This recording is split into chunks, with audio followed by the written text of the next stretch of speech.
If everybody could go ahead and head to their seats, we're going to get started here in a matter of moments. You can go ahead and make your way to your seats. We'll get started here in a matter of moments. Thank you.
All right, folks, we're going to go ahead and get started. All right, folks, let's go ahead and get started since we're already past 6 o'clock. You could please take your seat. We'd like to introduce you to the folks that are going to be up here on the podium and those that are being recognized tonight.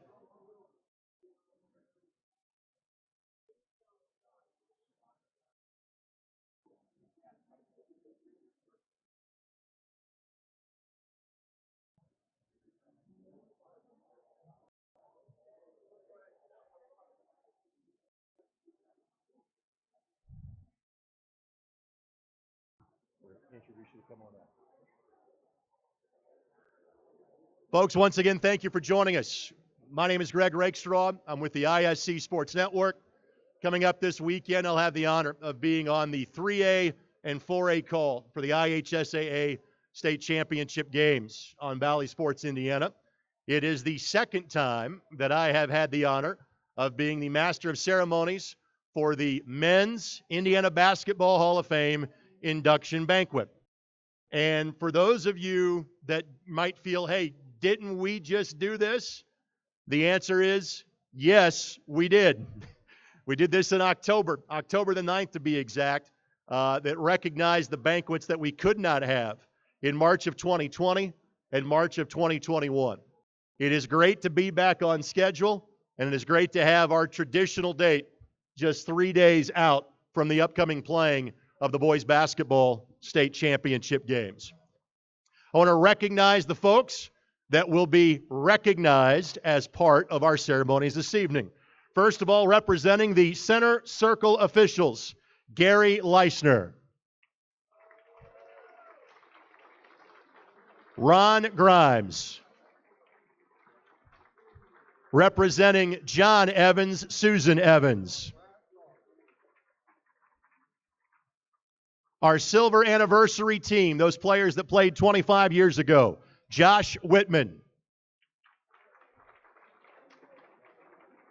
Ben Tonigal, Cam Stevens, Steven Starks, Caleb Springer, Kyle Runyon, Matt Wren, Luke Recker, Cedric Moody, Michael Menser, Chad Lacrosse, already joining us on stage, Mr. Chad Hunter, Tom Geyer, Andy Foster, Chris DeJean, Don Carlisle, and Travis Best.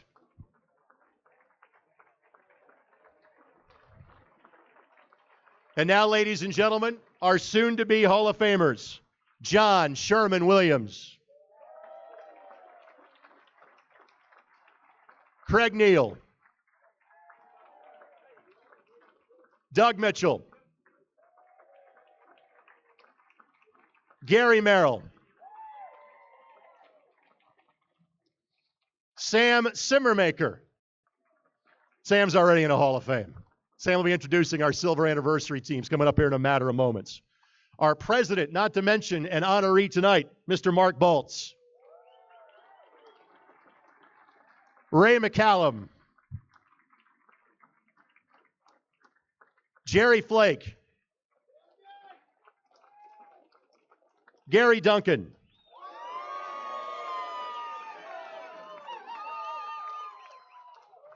The Southern Indiana folks got front row seats tonight, apparently. Al Brown. Napoleon Branford. And last but not least, Wayne Boltinghouse.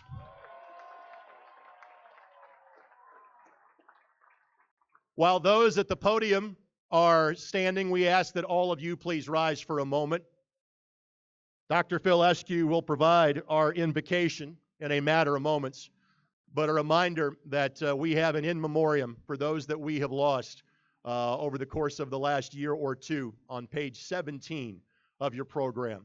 So if you don't mind, please take a moment of silence with me and remember those that could not be with us here tonight.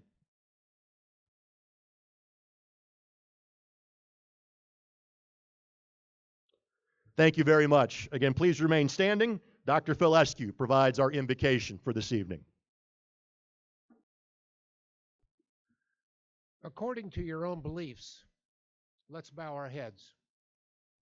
As we are celebrating the lives of our honorees this evening, let us remain mindful of the turmoil in our world, and especially the events of the last month in Ukraine. We gather here this evening to praise and honor the lives and careers of our living and deceased inductees. Each honoree has been blessed with talents that enable them to succeed both on the court and in their daily lives. We thank our honorees for living their lives in a way that has inspired us to model our own lives and those of younger players after them. Our deceased inductees will be forever remembered and recognized by the Indiana Basketball Hall of Fame. We pause to give thanks for the many coaches, teachers, and teammates that motivated and touched their lives. We give thanks for their parents and family who sacrificed, took them to many practices and games, encouraged them to play by the rules, to persevere, to never give up, and to be a great teammate. We give thanks for the leadership and vision of the Indiana Basketball Hall of Fame. We ask blessings on all who have gathered this evening as we acknowledge the accomplishments of our honorees. Bless this food for the nourishment of our bodies and give thanks to those who prepared it. Guide all of us as we return to our homes safely with renewed memories of the wonderful game of basketball. Amen. Folks, please have a seat. That includes all of you up here on the dais as well. Now's the best part of the night. Well, for some of us at least anyway. Dinner time. The wonderful folks here at Primo's will be around to your table and will serve you as quickly as we can. We will commence our program again at about 7 o'clock. This is a reminder to you, if you've got friends or family that could not make it tonight, we are streaming tonight's event at iscsportsnetwork.com. Or if you happen to be a Comcast subscriber around the state of Indiana, you can watch tonight's event on Channel 81. Thank you very much. Enjoy your dinner. Back with you in a few minutes. Thank you.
Okay.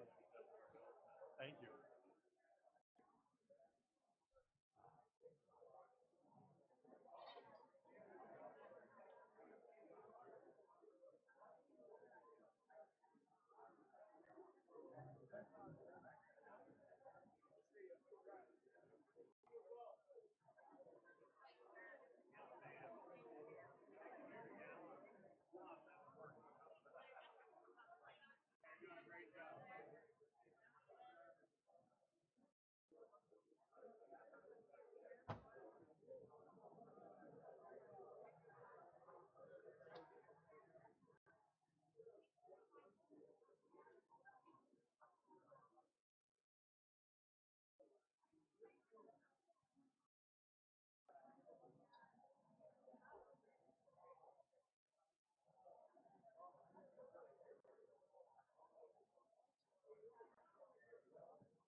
Must have been a typo. You two guys should be sitting together.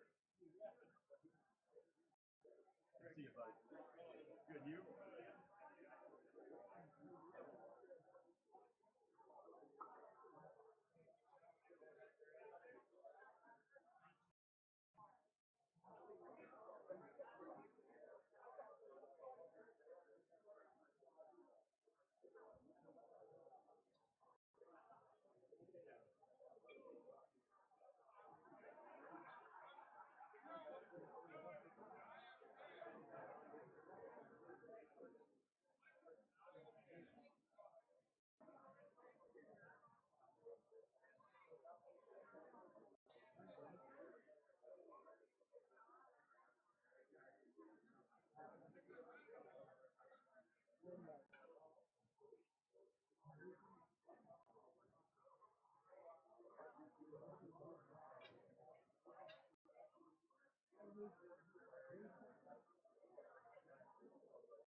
Balti, what do you think?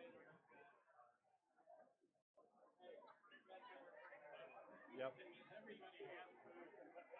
I'm literally doing the exact same thing.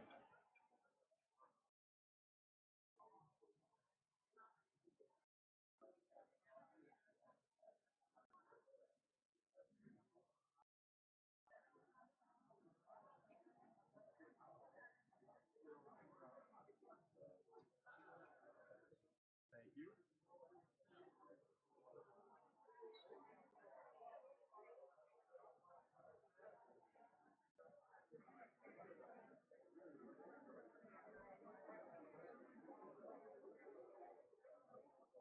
I'll give everybody about 4 or 5 minutes more. Sound good? All right, folks. Take this time to maybe visit the bar one more time. Go say hello to that neighbor. We're going to get started here in about 5 minutes. Football has a 2-minute warning. This event has a 5-minute warning. We'll commence our awards ceremonies in about 5 minutes. Thank you.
You about ready to go?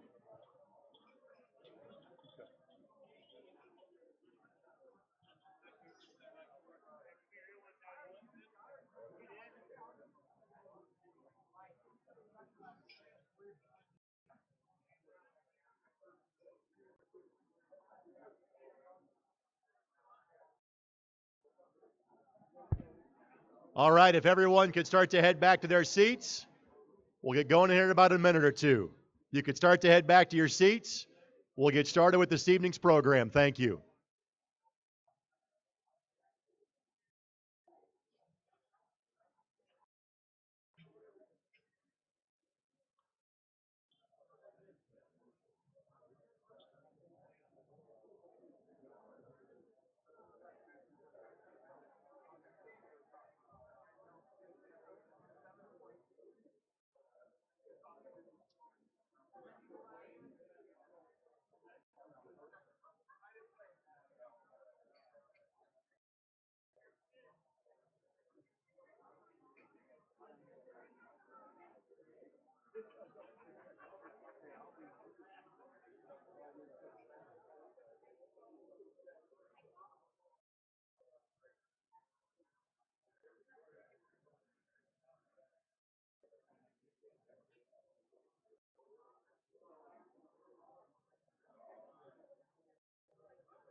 All right, folks, let's go ahead and get started with our festivities this evening.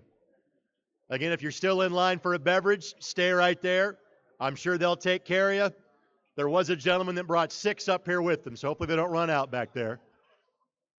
We'll make sure we get everybody taken care of.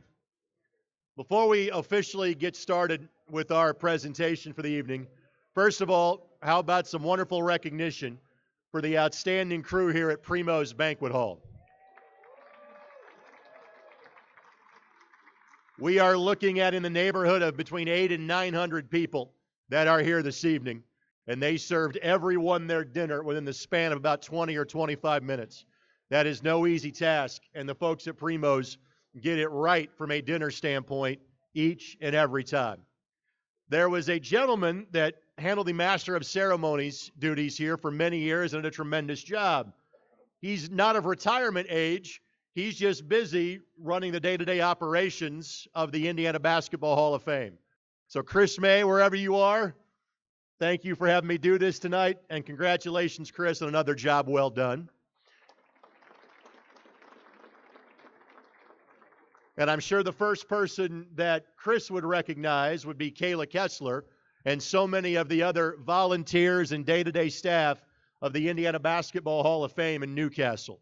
So to all of the staff of the Indiana Basketball Hall of Fame, thanks for what you do to share the history and continue to grow this wonderful sport here in the state of Indiana. I think I will get the lion's share of microphone time for the evening as the Master of Ceremonies. But the person that might be close is the gentleman to my right, because tonight he is the Pacers Silver Medal Award winner, but he also happens to be the relatively newly christened of the president of the board of the Indiana Basketball Hall of Fame. So for the first of a couple of occasions this evening, please welcome Mark Bolts.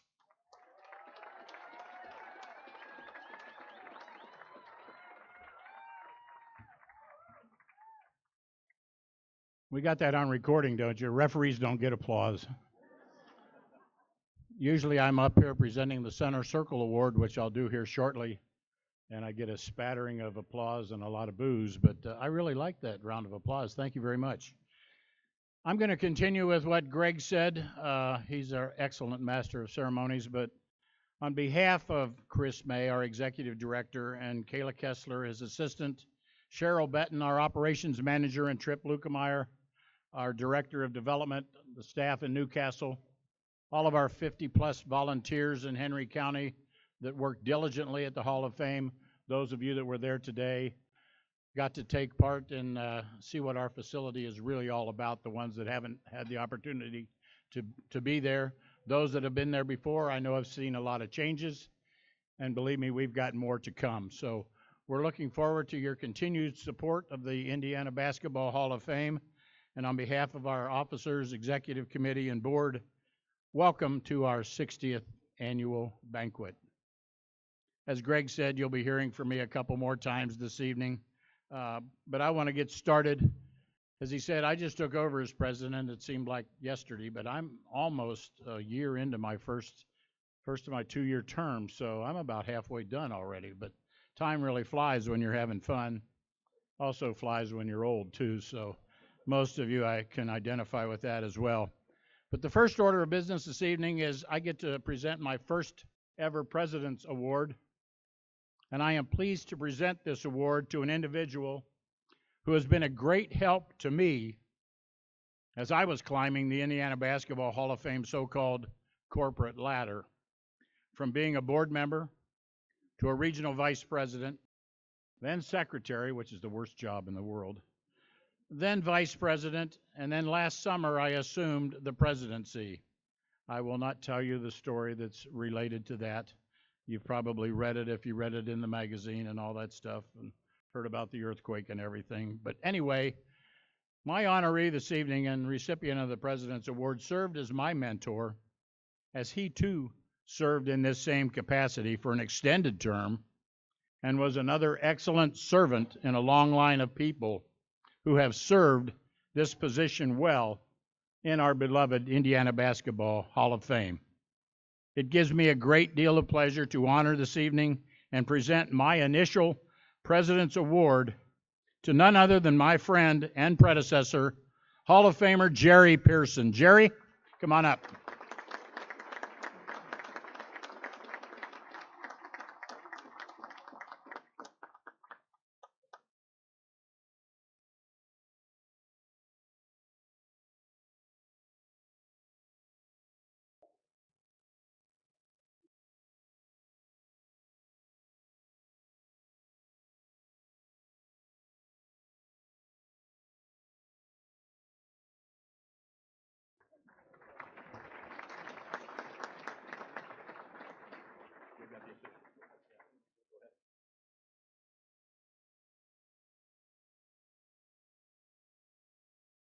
See, I told you I'd be back again, just like a bad penny. Here we go.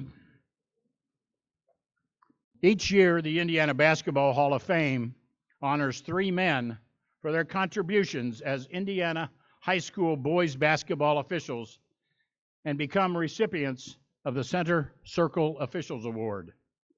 Tonight, 3 outstanding officials are recognized for their contributions to our great game. As they are introduced, we ask each recipient to come to the stage, where they will be met by Terry Magnuson, a 2011 Center Circle Official Honoree, and the 2016 National Federation Boys Basketball Official of the Year, who will present our recipients with their plaques. Tonight's first honoree is Ron Grimes.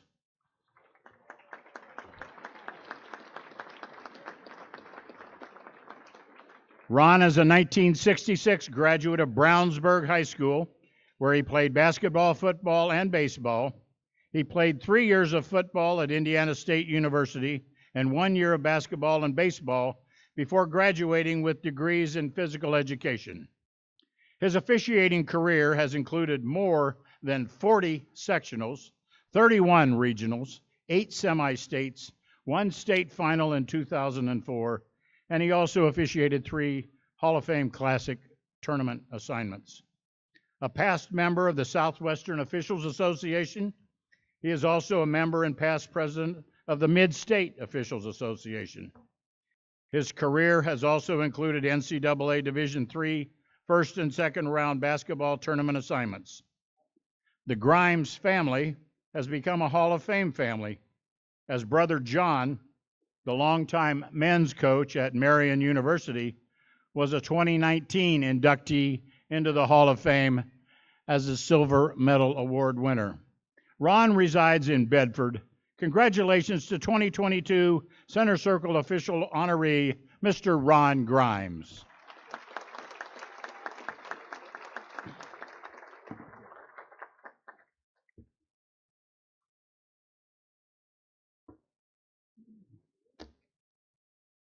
Our next 2022 Center Circle honoree is Gary Leisner.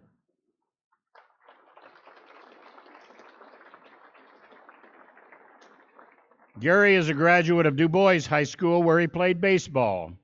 His extensive officiating career included 45 sectionals, 24 regionals, 13 semi-states, 3 boys state finals, 89, 93, and 97, 1 girls state final in 98. He worked over 1,000 games since 1967, started the same year I did, including 3 Hall of Fame Classics in 93, 95, and 2007. He's a member of the Southwestern Indiana Officials Association for over 40 years, a past member of the South Central Officials Association. While he was an officer in the Southwestern Association, he attended state and national rules clinics and officiating camps. He is retired from his ownership in Du Bois County of Crystal Turkey Farms. Ladies and gentlemen, Mr. Gary Leisner.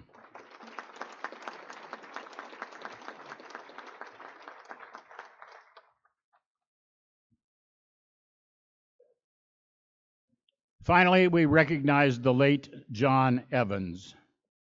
John was a graduate of Indianapolis Manual High School. He was an athlete on the basketball and football teams. He continued his academic career and played football at Indiana Central College. John worked 17 sectionals, 11 regionals, 4 semi-states, and 1 state final in 1992. In addition, he was on the call of the 1984 Hall of Fame Classic Championship game in Columbus, Indiana, along with numerous Indianapolis City and Marion County tournament assignments. He also officiated the 1991 Class 4A Indiana Football State Championship. He was a past president and a member of the board of directors of the Indiana Officials Association. He also was chair of the downtown Indianapolis Kiwanis State Finals Luncheon and helped create their Jim Mills Scholarship Award. Among those on hand representing the Evans family tonight are his widow Susie and son John. And accepting John's award this evening is Susie Evans. Congratulations to 2022 Center Circle Award honoree, the late John Evans and his family. Congratulations, Susie.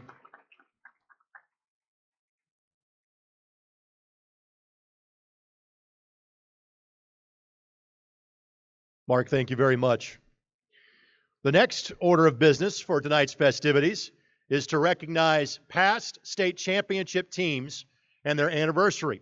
We do this at the 100-year mark, the 50-year mark, and the 25-year mark as well. And again, if it just seemed like we had one of these banquets 6 or 7 months ago, we did. And we started that banquet the same way we're starting this banquet, by recognizing the Wonder Five from Franklin High School, who were the state champions for a third consecutive time in 1922.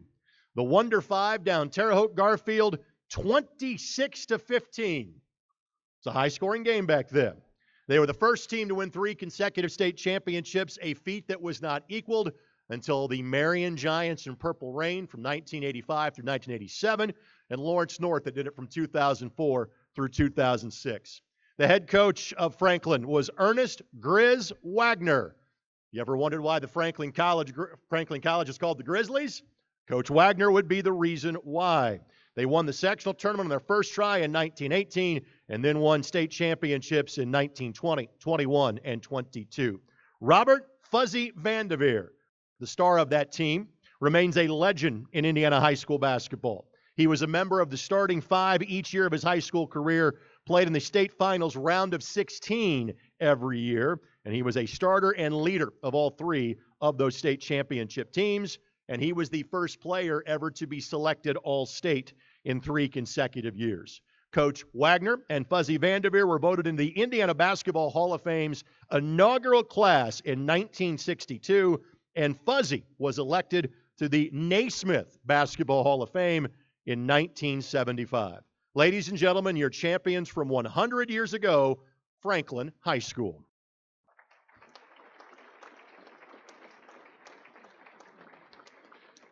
And with that, we will now recognize our champions from 50 years ago. That would be the Connersville Spartans. Want to make sure we welcome Steve Brett up to the podium to present the plaques to those that could join us here tonight. Connersville won the first Indiana high school basketball state tournament that was held at Assembly Hall. The date was March 18th, 1972. Connersville won the championship game by a score of 80-63 over Gary West. The state championship record crowd at that time was over 17,400 fans. They won the title, did Connersville, in just their 3rd trip to the Final Four. The Spartans got to the championship game by beating what was then a fellow South Central Conference rival in Jeffersonville in double overtime, 76-69. Coach Myron Dickerson was elected to the Indiana Basketball Hall of Fame in 1995. And the late Phil Cox was selected, 1972's Indiana Mr. Basketball, and entered the ranks of the Hall of Fame in 2009. Amongst those representing the team tonight, Jim Free.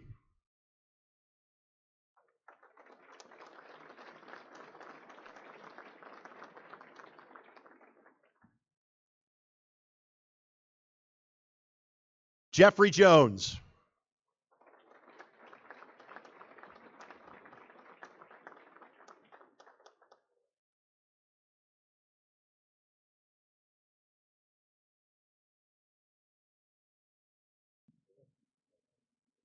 And head coach Myron Dickerson.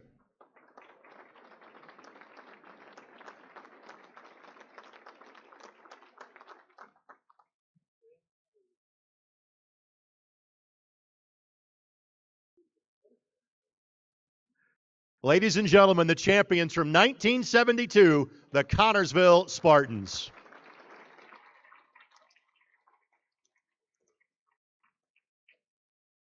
Of the many great things that we saw with the return of crowds to high school basketball games this year, the crowds at the Spartan Bowl were absolutely tremendous. And if you have never been to a game at Connersville, that is an absolute must to check off your bucket list. Want to welcome to the stage Chad Gilbert, who will be presenting the plaques to our 25th anniversary state championship team. That would be the 1997 Bloomington North Cougars.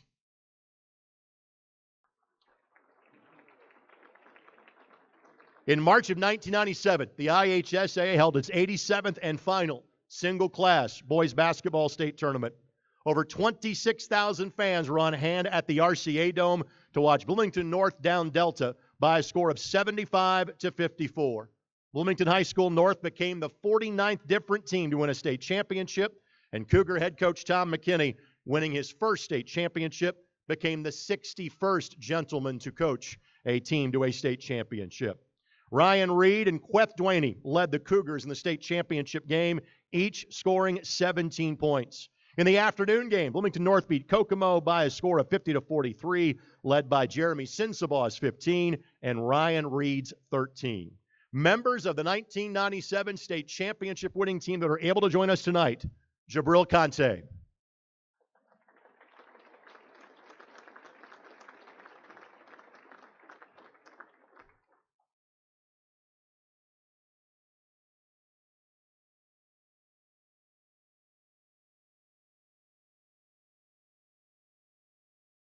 Matt Reed,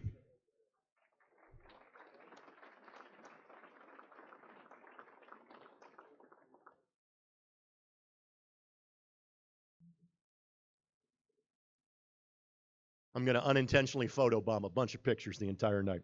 Josh Wenning,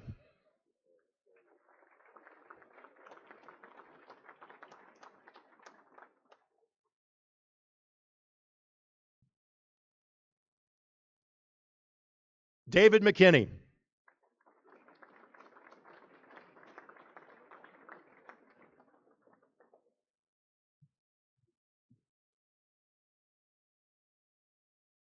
assistant coach Kurt Simic,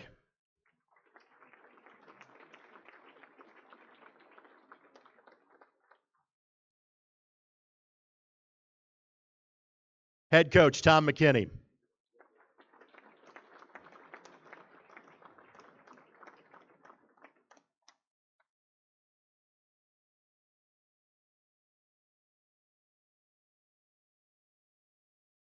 and sometimes in the notes there is a player to be named later. Coach Steve Philbeck is here. Coach, congratulations.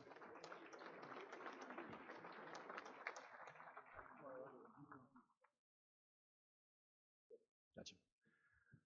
Ladies and gentlemen, the 1997 Bloomington North Cougars.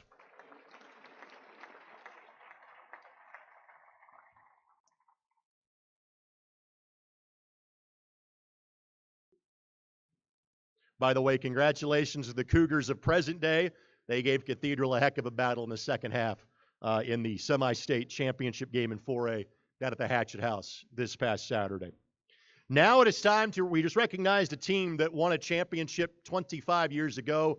We're now about to recognize 18 great players from that 1997 season. And with that, a gentleman that has done these duties exquisitely for many, many years. He has been a part of the radio scene in South Central Indiana for over 60 years as the voice of the Columbus East Olympians and the Columbus North Bulldogs for WCSI, 1010 AM and 98.1 FM. Ladies and gentlemen, an Indiana broadcasting legend, Mr. Sam Simmermaker.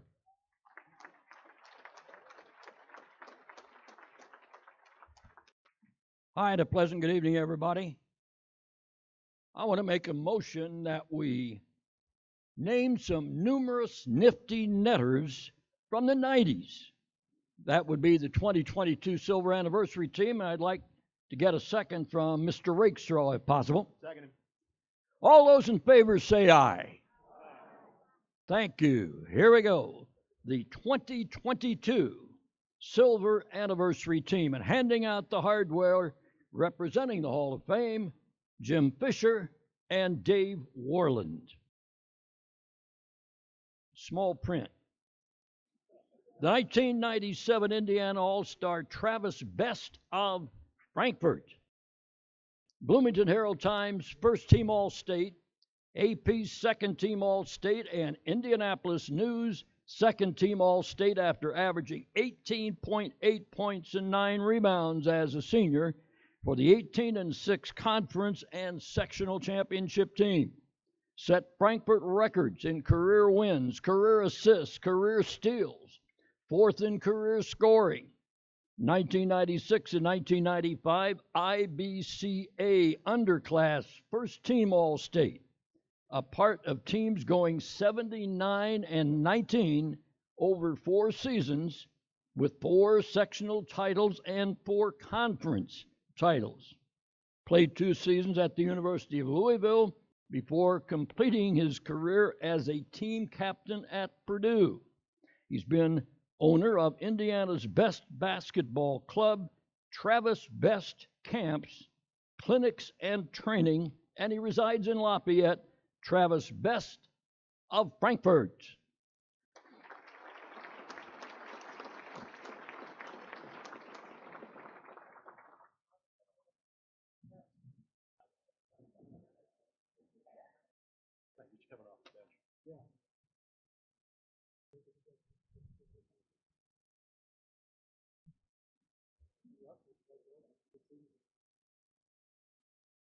Don Carlisle, Ben Davis, averaged 12.4 points, 9 rebounds as a senior for the 18-5 sectional champions.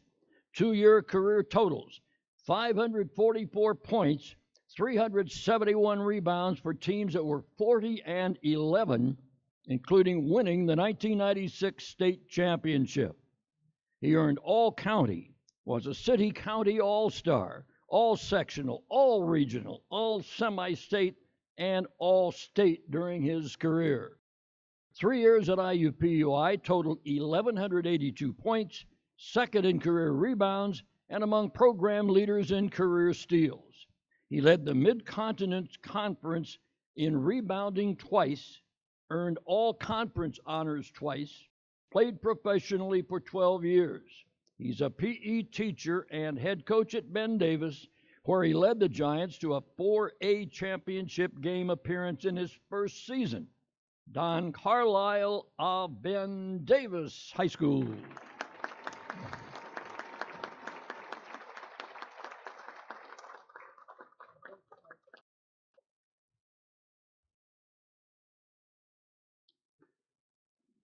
Jamal Davis of Merrillville High will not be attending.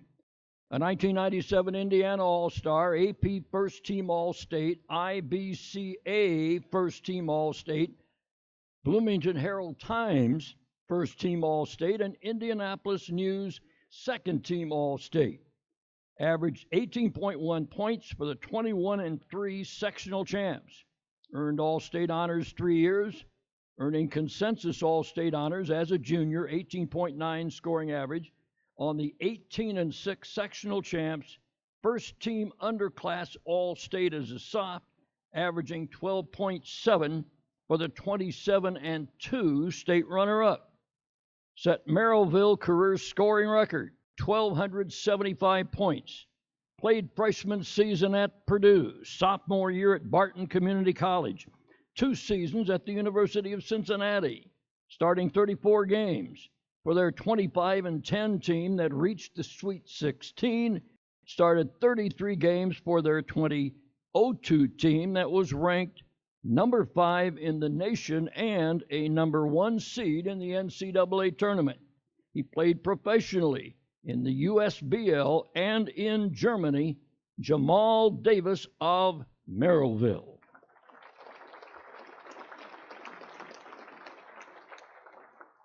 Chris DeJohn, Franklin Central High, 1997 Indiana All-Star, 1997 Marion County Player of the Year, Bloomington Herald Times Second Team All-State, IBCA Third Team All-State, Indianapolis News Third Team All-State, and AP High Honorable Mention All-State after averaging 17.2 points for the 22-3 conference championship team. He earned All-Conference 3 years, a 2-time All-County selection, leading teams to a 62-10 record, including 3 conference titles, the 1996 24-2 sectional championship team.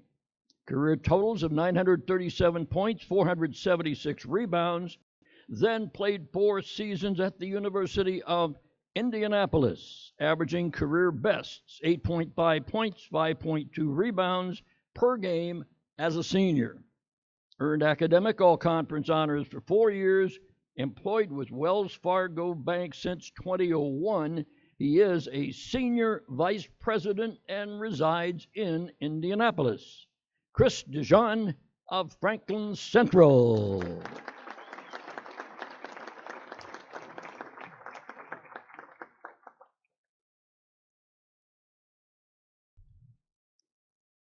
Andy Foster, Frankfort High School.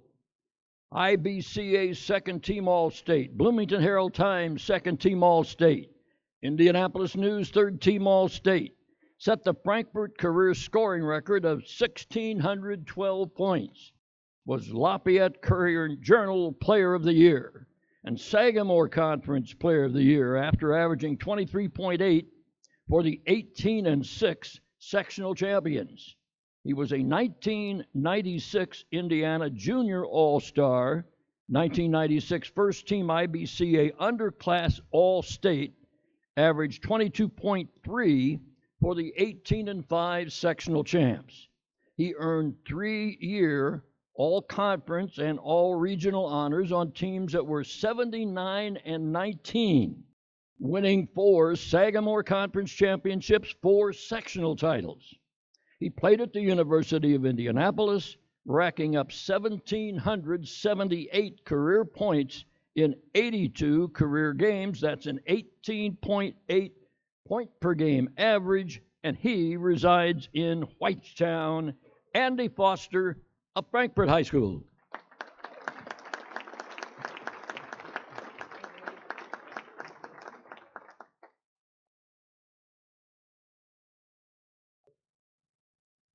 Tom Geyer, Lawrence North High School.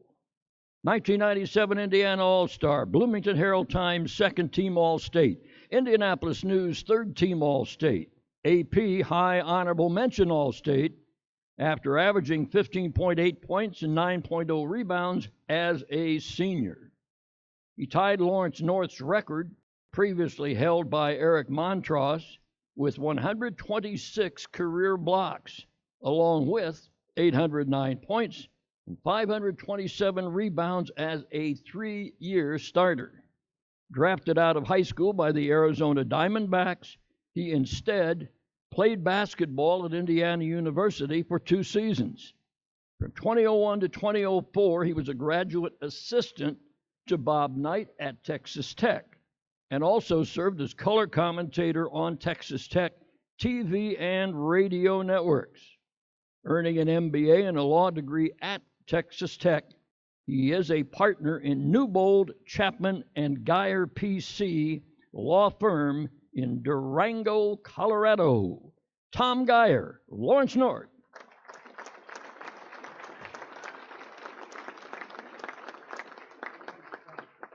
More. Chad Hunter, New Albany High School.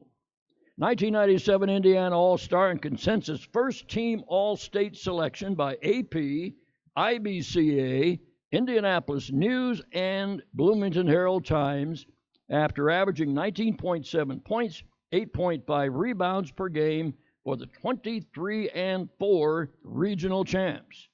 He set the New Albany career scoring record of 1,463 points while a part of teams that went 92-15 over 4 years with 4 sectional titles, 3 regional titles, and 1994 and 1996 state finals appearances. Recruited to play at Indiana State, knee injuries prevented him from playing for the Sycamores. Since 2008, he's been pastor at the New Dimension Church in New Albany and a member of the New Albany Park Board. Chad Hunter, New Albany High School.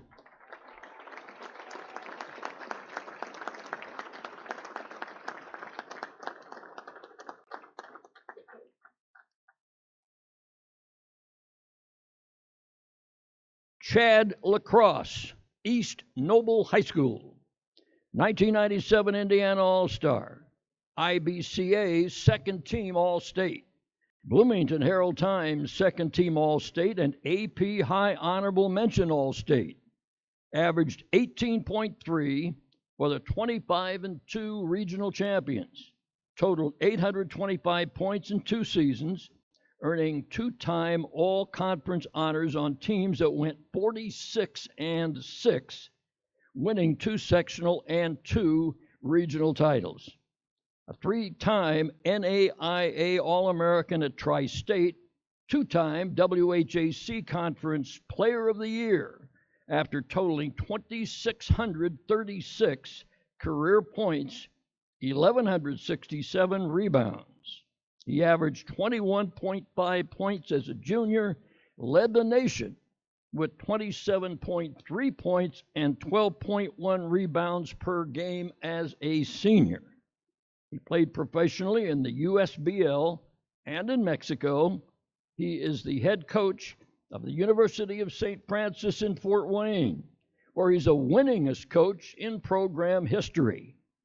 266 and 114, leading them to 4 NAIA Final Fours, including 3 national runner-up finishes. 2016 NAIA National Coach of the Year, Chad Lacrosse, East Noble High.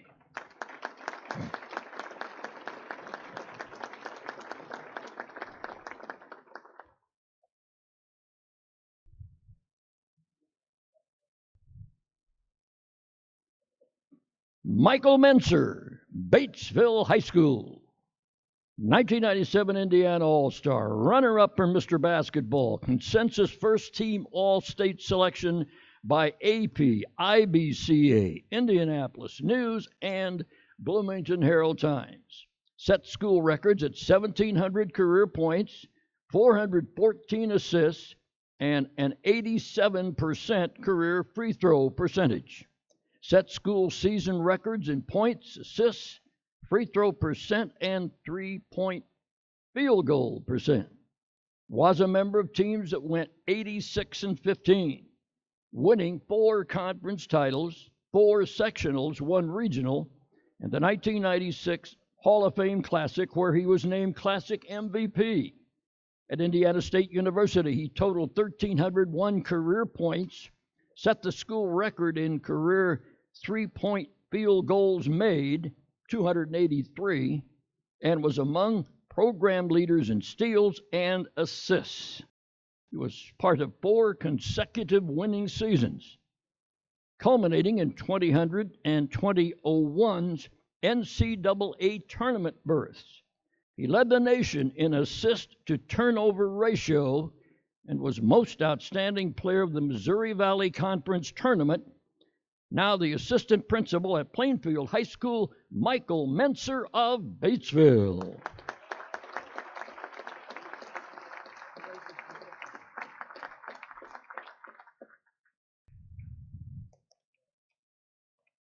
Cedric Moody, South Bend, Washington.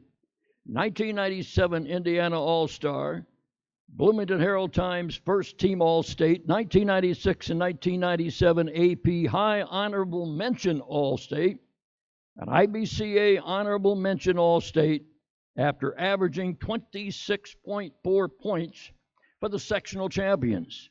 Set school records of 1,607 points, 649 points in 1 season, earning 3-time All-NIC honors, including 1997 NIC Player of the Year. Played 2 seasons at Ball State, averaging 10.2 points as a soph on their MAC championship team. Played 1 season at the University of Indianapolis, averaging 10.3 points as a senior. Played professionally from 2002 to 2014, including the USBL, ABA, Harlem Globetrotters, in Canada and Argentina, and he is a basketball trainer in South Bend. Cedric Moody of South Bend, Washington.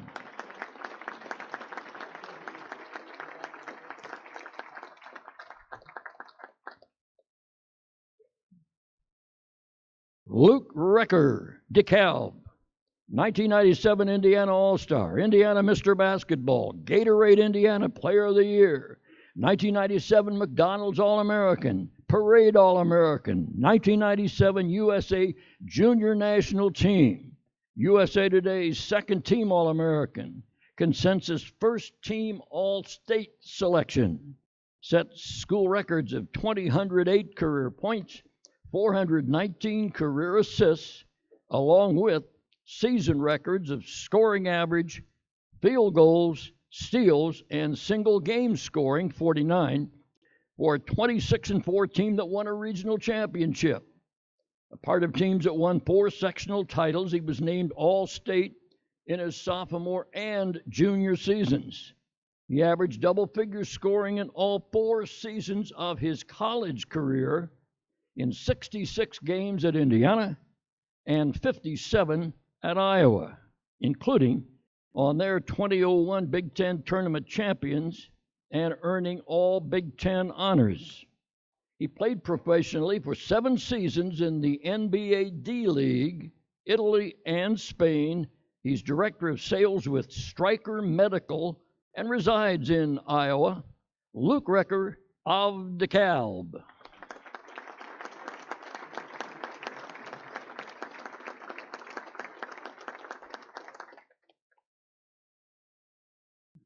Matt Wren, Silver Creek, first team small school All-State, AP High Honorable Mention All-State, IBCA Honorable Mention All-State after averaging 25.7 points, 15.9 rebounds, 5.4 assists, and 6.0 steals for the 16-5 Dragons. Totaled 1,150 career points and was the state's leading rebounder and leader in steals his senior season. He led Silver Creek to a 48-17 record and 2 Mid-Southern Conference titles over his final 3 seasons. Played at Indiana State University. Graduated 9th in career points, 4th in rebounds, 7th in assists, and 5th in steals. He was first team All-Missouri Valley Conference as a senior, 15.8 points, 7.5 rebounds, 3.2 assists, with the Sycamores MVC Tournament Championship team that advanced to the second round of the NCAA tournament with an upset of 4th seed Oklahoma, also named 2001 Academic All-American. He played professionally in France with averages of 21.7 points, 7.8 rebounds, 2.4 assists, 3.3 steals a game. He has been the Indiana State men's basketball radio and TV analyst for the past 14 years, is a realtor and math teacher at Terre Haute North, Matt Wren of Silver Creek.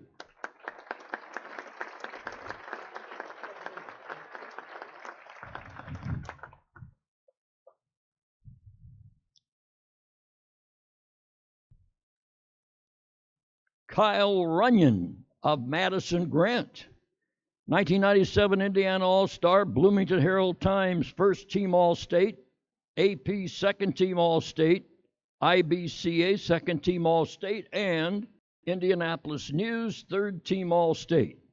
Averaged 25.2 points as a senior, set school records of 1,579 career points, career 3-point field goal percentage, single season points, single game points, averaged 21.7 as a junior for the 21-4 sectional championship team. Was 2-time Grant County Player of the Year, 3-time All-Conference. Named to the MVC All-Newcomer team at the University of Evansville. Totaled 895 points in 114 career games, including the Aces 23-10 MVC champion and NCAA tournament team. Having coached at Pike Central and Gibson Southern high schools, he is a business teacher at Gibson Southern and lives in Hobstadt. His wife, Adrienne Seitz Runyon, was a 2020 Women's Silver Anniversary Team honoree. Kyle Runyon, Madison Grant High.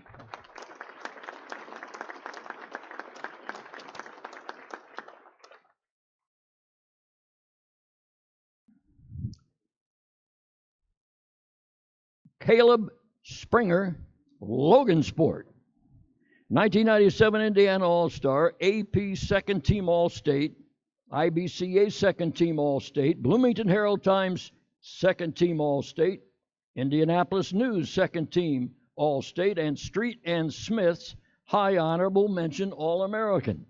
Set school record of 2,042 career points after averaging over 20 per game as a sophomore, junior, and senior on 3 sectional championship teams, and being named All North Central Conference 4 times. Totaled 1,337 points in 106 games, 12.6 points per game at Rollins College, with a record 254 career 3-point field goals made. He's involved in family business and is a photographer. Caleb Springer, Logansport High School.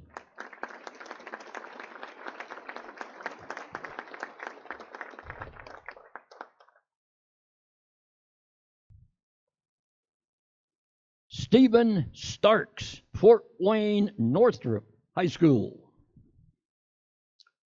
Bloomington Herald Times Second Team All-State, AP Honorable Mention All-State, IBCA Honorable Mention, after averaging 25 points per game and shooting 51% from the field as a senior. He led the SAC in scoring and was the 12th leading scorer in the state that season. A participant in the top 40 workout, 5-star camp All-Star, and SAC All-Conference. He averaged 14.6 points as a junior, totaled 1,048 at Drexel University, where he was a unanimous first-team American East All-Conference pick and the conference scoring leader in 2001 at 19.4 points per game. Selected in the 2001 NBA D-League draft, played professionally in the Dominican Republic and Mexico. Earning a law degree, he has had a noted and accomplished law career, including as clerk in the Indiana Supreme Court with the Indianapolis Motor Speedway, IndyCar, Penske Entertainment, and is currently Senior Counsel of Concerts for Live Nation Entertainment in Dallas, Texas. Stephen Starks, Fort Wayne Northrop.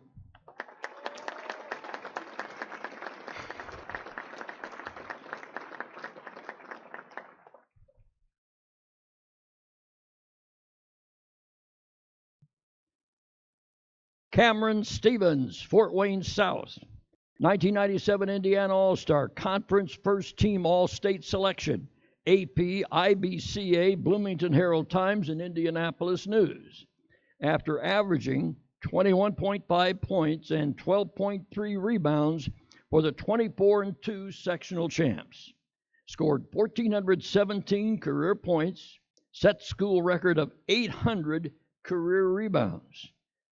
3-time All-Conference, 2-time SAC Tourney MVP, and 1997 Fort Wayne Player of the Year as part of teams that were 67-11 over 3 seasons, winning 3 SAC titles and 3 sectionals. He played at Purdue, Vincennes University, and UNC Charlotte, including 2 NCAA tournament appearances and Vincennes' 5th place NJCAA National Tournament team. He played professionally in Ecuador and the CBA, resides in Fort Wayne. Cameron Stevens of Fort Wayne South.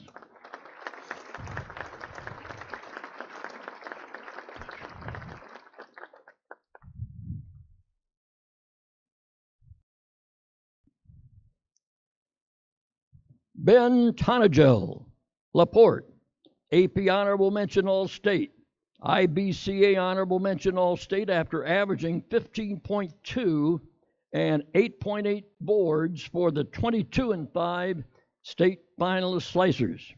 Career total, 989 points over 3 seasons, all sectional, all regional, all semi-state, all state honors as a senior. 1997 LaPorte Herald Argus Player of the Year, South Bend Tribune All Area, a 2-year all-conference selection, led the Duneland Conference in rebounding as a senior, scored 5 points in the final minute of the Final Four game versus Delta, twice giving LaPorte the lead in the closing seconds. He scored 1,295 points at Grace College. He is 8th in career free throw percentage there, 825.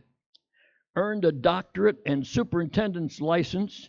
Spent the past 7 years as principal of LaPorte High School. Is currently assistant superintendent of LaPorte Community Schools. Ben Tonagel of LaPorte.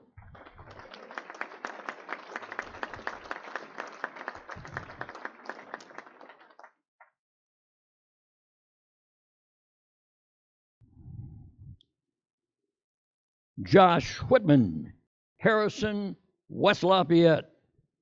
AP High Honorable Mention All-State, IBCA Honorable Mention All-State, and Academic All-State after averaging 16.6 points and 7.6 rebounds for a 20-5 conference, sectional, and regional championship. Graduated 3rd in school history and career scoring and career rebounding as the 2-time Area Player of the Year. 2-time All-Area Team, 2-time All-Conference, and 2-time Team MVP after averaging 20.6 and 8.3 rebounds as a junior. An All-State football player, he was a 4-year starter at tight end at the University of Illinois, an academic All-American. He spent 4 seasons in the NFL with San Diego, Miami, Seattle, and Buffalo. After earning a law degree, he has been athletic director at the University of Wisconsin-La Crosse, Washington University, Missouri, and since 2016 is the athletic director at the University of Illinois. Josh Whitman of Harrison, West Lafayette.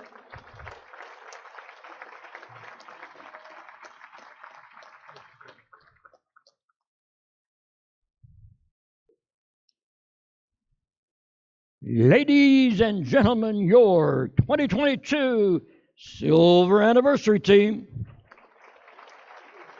Sir. Yep.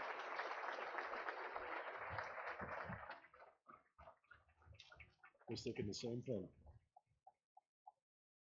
Yep, that's you right there. Yep, you got it. As always, Sam does a tremendous job with that. And we have now gotten to an age where I'm kind of the same age, a couple years older than all the guys that are sitting here in front of me. So to guys whose games I called when they were in college, like Chris and Andy, and a guy who came to UIndy after I graduated, but Cedric, I'm not going to forget about your days on the south side down the street. Great to see 3 University of Indianapolis Greyhounds up here on the stage. My buddy Don Carlisle, my first year as the play-by-play guy for IUPUI 20 years ago was Don's senior season at IUPUI. And of all the accolades that Sam rattled off about Don, he was the all-time leading rebounder at IUPUI for 20 years, a mark that was just passed a year ago. For as much as I pester Matt Wren for advertising, anytime we have a game involving a Terre Haute area school on the ISC Sports Network, I have to give him a special shout-out. If you have real estate needs in the Wabash Valley, Matt is your guy. And don't worry, Matt, I'm going to continue to email you every opportunity I have looking for sponsorship dollars. And while the Tonagel brother that I am more familiar with is Greg, who I'm pretty sure played for about 37 years at Valparaiso and has done a wonderful job at Indiana Wesleyan. Again, Ben, it's great to have you here tonight and be honored. And I'm happy for Mr. Whitman that in this season of coaching changes in college hoops, his guys not going anywhere. So Josh gets to be here and enjoy the festivities tonight. But to all of you gentlemen, congratulations on a wonderful career, and it's great that we can recognize you here this evening. And one more person I want to point out, because I walked up and said this to him earlier. I know for Chad Hunter that his basketball odyssey did not go the way he had planned after his days at New Albany. And Chad, I know you've been battling some health issues over the years as well. But as somebody that was in your sectional while you were in high school, I I remember how fantastic of a player you were at New Albany. Keep doing the Lord's work in real life and keep fighting the good fight from a health standpoint, Chad. It's great we can recognize you here tonight as well. With that, it is time to recognize our inductees into the Indiana Basketball Hall of Fame.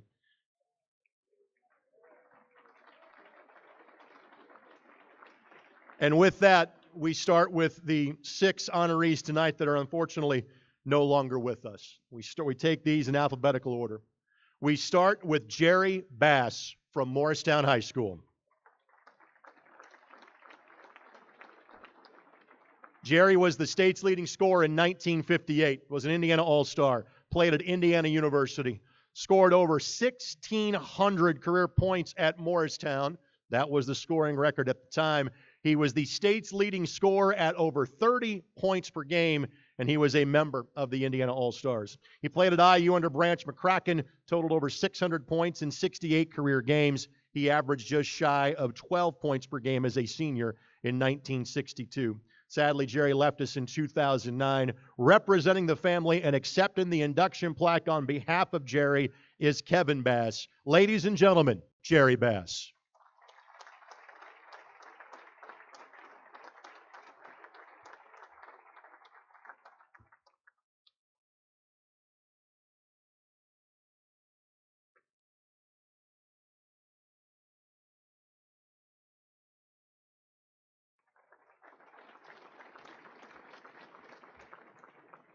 Our next honoree is the late Garth Cohn.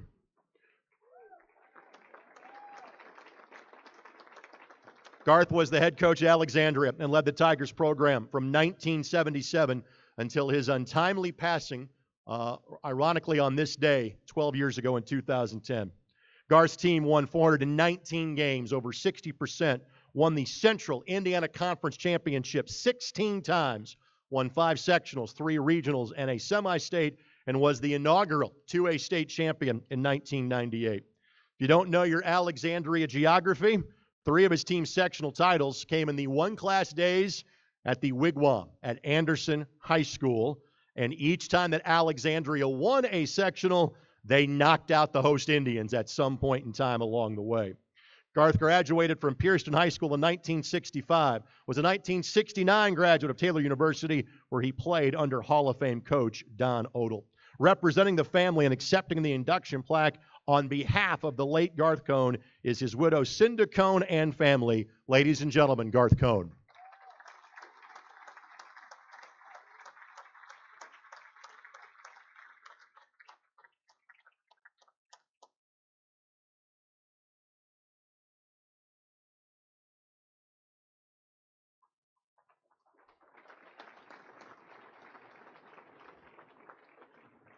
I was fortunate enough in my career, and hopefully if it gets reopened again, I'll go back and do more. I have called one game at the Wigwam, and Garth Cohn was on the sidelines that night, Anderson versus Alexandria in 1997.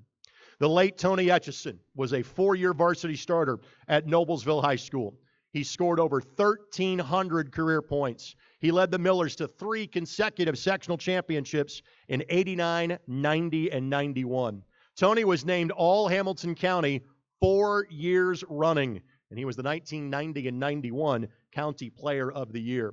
His senior year, he averaged 23 points, 5 rebounds, and 4 assists per game. He attended Mercer University, was a 2-year starter, all academic honors 4 years in a row, and led the then Trans-American Conference in three-point shooting. Tony left us way too soon because of a farming accident that took place 3 years ago at the age of 47. Representing the family and accepting the induction plaque on his behalf, his widow, Toby Atchison. Ladies and gentlemen, Tony Atchison.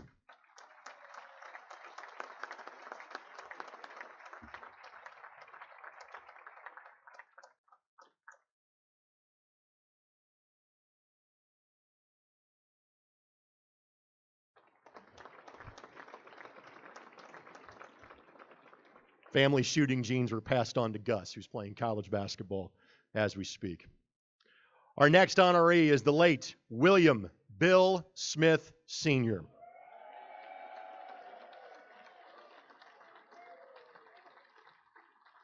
We made the Rocket folks like literally sit in Broad Ripple back there tonight. I'm in your neighborhood too. I know exactly where you're at. 24 seasons as the head coach for Mr. Smith at Broad Ripple High School, including the 1980 state championship. We might be here a while. Bill was the two-time Marion County Coach of the Year. Because he was the state championship coach, he was a fitting honoree in terms of being the 1980 Indiana All-Star coach. His teams won 250 games, 3 sectionals, 2 regionals, and 1 semi-state. He coached 5 Indiana All-Stars. A couple of them you may have heard of: Mike Woodson and George Hill. And Bill was the first African-American coach to lead an integrated school to an Indiana high school basketball state championship. What was the level of respect for Coach Smith? Well, when he was done coaching at Broad Ripple, he became a consultant to John Calipari at the University of Memphis and the University of Kentucky. And he assisted Mike Woodson with both the New York Knicks and the Atlanta Hawks until his passing in 2014. Representing the Smith family and so many people that cared about him so much are in attendance tonight, and receiving the induction plaque on behalf of his late high school coach, ladies and gentlemen, the current head coach of the Indiana Hoosiers, Mike Woodson.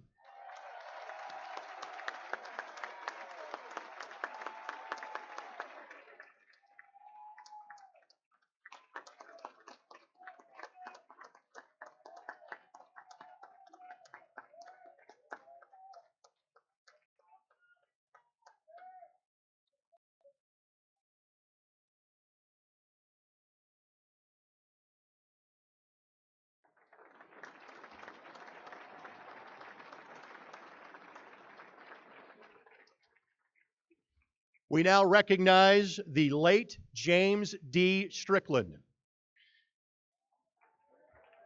James was a standout in the early years of the 20th century. At Owensville High School in Gibson County, he was key to their first sectional championship team in 1925.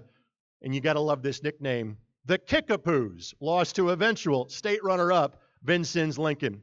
As a senior, again, he led Owensville to the sectional championship and was beaten by an eventual state runner-up squad, Evansville Central. James played at Indiana University. He enrolled with classmate Branch McCracken, and that duo led the Hoosiers in scoring as sophomores in the 1928 season. They went 15-2 and tied for the Big Ten title, which was the second at the time in school history. James was the leading scorer as a junior, second team All-Big Ten. He was named to the 1929 All-Indiana College team and was third team All-American.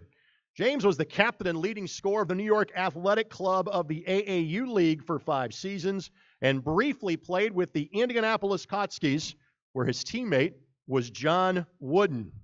A little bit of a history lesson here, folks. The NBA started in 1946, so this predates the NBA days. Mr. Strickland passed in 1997. Representing the family and accepting the induction plaque on behalf is his son, Dr. James W. Strickland.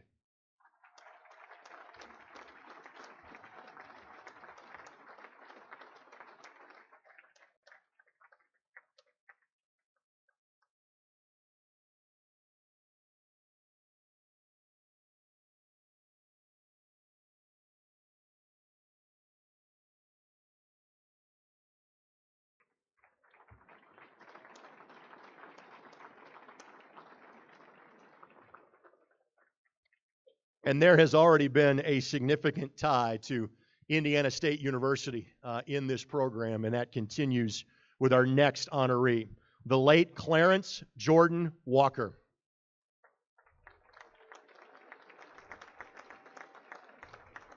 Clarence was the first African-American player to participate in a national collegiate basketball tournament game.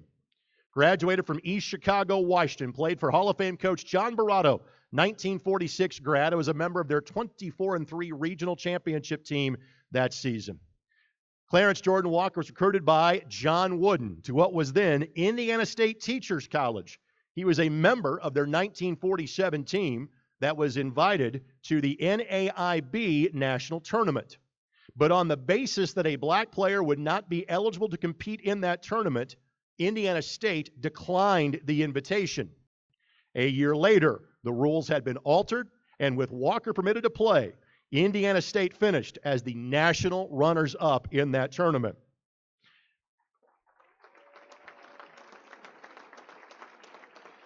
As a senior, Walker was a starting guard on the Sycamore team that won that tournament. They made the national semifinals of that tournament in 1949. After receiving numerous awards for his basketball playing days, Mr. Walker also won a Purple Heart for his service in the Korean War. He was a teacher. Absolutely, please. Mr. Walker was a teacher, counselor, and administrator in Gary's schools for 35 years, becoming an assistant superintendent. He passed away in 1989 at the age of 60. Representing the family and accepting the induction plaque on behalf of the late Clarence Jordan Walker is his son, Kevin Jordan Walker.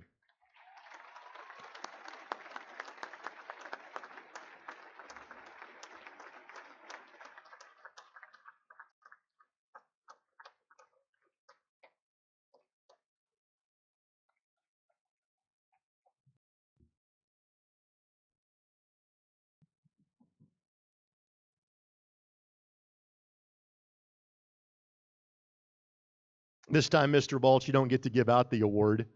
You get to receive the award. Because the recipient of this year's Indiana Pacers Silver Medal Award, which includes induction to the Hall of Fame, is Mark Baltz.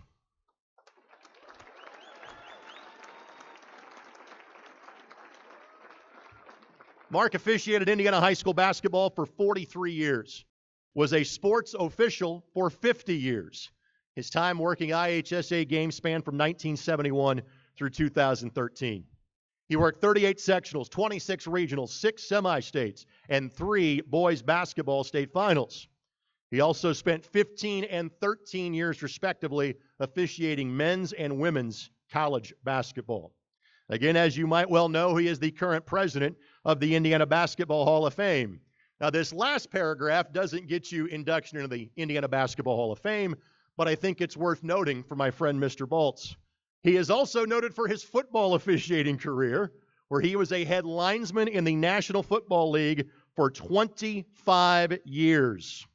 He is a 1966 graduate of Lancaster, Ohio High School and a 1970 graduate of Ohio University. He and his wife, Nikki, reside in Zionsville. Ladies and gentlemen, our Pacers Silver Medal Award winner, Mark Baltz.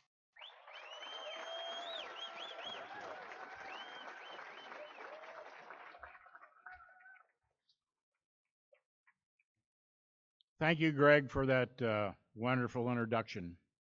You know, it's nice when people say nice things about you. But when you officiate, people don't always say nice things about you. They call me names, and they're not nice names. Some of them refer to my intelligence, or lack of it. Some of them refer to my ancestry, or lack of it. But anyway, it's been a fabulous evening, and I'd like to thank our MC this evening, Greg Rakestraw, for that great introduction. Let's give him a hand. I promised Greg that I would say that if he read the introduction pretty much like I wrote it. So as a referee, we're starting even all the way around, level playing field, okay? You know, in officiating, that's all we really try to do. Make sure that that playing field, that court is level, so it's fair for all who participate. No one gains an unnecessary advantage by violating the rules. Let me assure you, it is indeed a tough job. This, however, this evening is quite an honor. One I never dreamed of or saw coming, because the hallowed halls of the Indiana Basketball Hall of Fame are for the players and coaches who have distinguished themselves with their exemplary careers on the Indiana hardwoods. For me, by way of this Indiana Pacer Silver Medal Award, to be recognized here this evening alongside these great players and coaches, I am truly humbled to be inducted with all of these people this evening. This really has been a whirlwind of a year for me, as Greg pointed out, since last summer when I became president of this great facility, then to be notified this fall that the Silver Medal Award Committee of the Indiana Hall of Fame had selected me for this honor. It simply adds icing to the cake. A special thanks to Mr. John Milholland for the nomination and to the committee for my selection. As always, at events like this, there are many people that need to be thanked. And first and foremost, for me, is my family. Being the spouse of a sports official, much as being a coach's wife, isn't easy. My wife of 53 years, Nikki,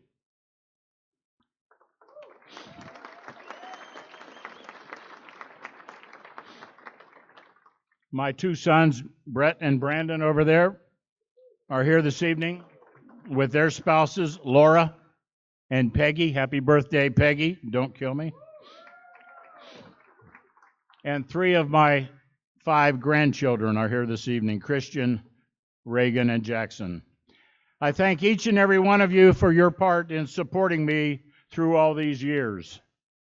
I always got a kick out of Nikki, who had to spend, I think, 8 Thanksgivings during our lifetime without me, as I was either in Detroit or Dallas for a Thanksgiving NFL football game.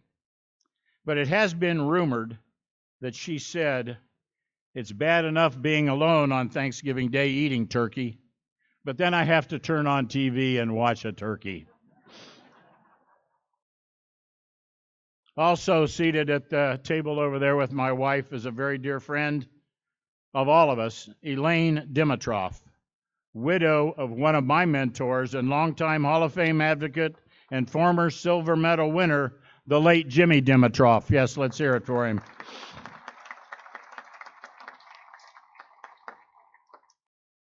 All of us who knew Jimmy knows he's looking down on us this evening with a smile. And what else, Elaine? Me too. This award has even more meaning for me, as I do not hail from Indiana. But having spent nearly all of my adult life here, our family is proud to call Indiana home. Nikki and I are both from Ohio, but brought our young family here with my employment back in 1971. And this is where the majority of my life as a football and basketball official, as Greg alluded to, really got its start, and where it finally ended after 50 great years in 2016, a career that took me all over the world. Many of those years involved my officiating the games of some of these very inductees that we honor here this evening, as well as our honor teams in front of me as well. Again, I am humbled to be included in this induction class. I share this honor also with my comrades in stripes. Many of them who paraded up and down the court with me all those years are here tonight. I enjoyed stepping onto the court with each and every one of you, and I sincerely thank you for having my back. And finally, in closing, I would be remiss if I did not issue a plea to all of you who love not just this great game of basketball here in Indiana and around the country, but other sports as well that teach life lessons to today's youth. And the plea is for those of you who are in a position to do so this evening, please join me in helping the Indiana High School Athletic Association and their education-based athletics programs, the National Federation, as well as many of our local youth organizations around the state, and encourage our young people, in particularly those no longer who may be playing and you want to stay involved in athletics. They can do so by becoming an official. The shortage of quality officials in our sports today continues to grow. Again, I ask those of you who are in a position to help, please do your part by encouraging sportsmanship at all levels, and help young former student athletes and many of our other wayward youth looking for a worthwhile avocation to give officiating a try. Believe me, I am living proof of how much fun and how rewarding life as a sports official can be. Once again, thank you so much for this unforgettable honor. Sit back, relax, and enjoy the remainder of the evening as we honor these great inductees into the Indiana Basketball Hall of Fame class of 2022 and all the others recognized here this evening for their achievements. Thank you and God bless. Come to the front, sir.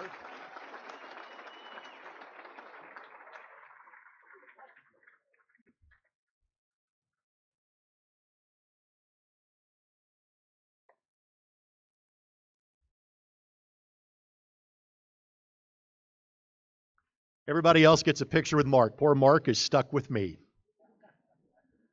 I will echo a couple of sentiments that he said about officiating. I believe the average age of an official in our state is about 55 years old at this point.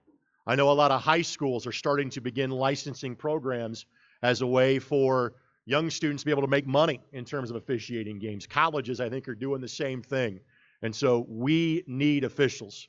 We have almost gotten to that critical point in terms of having to move football games in certain part of the states off Friday night so we don't have officials. We haven't hit that point in basketball yet.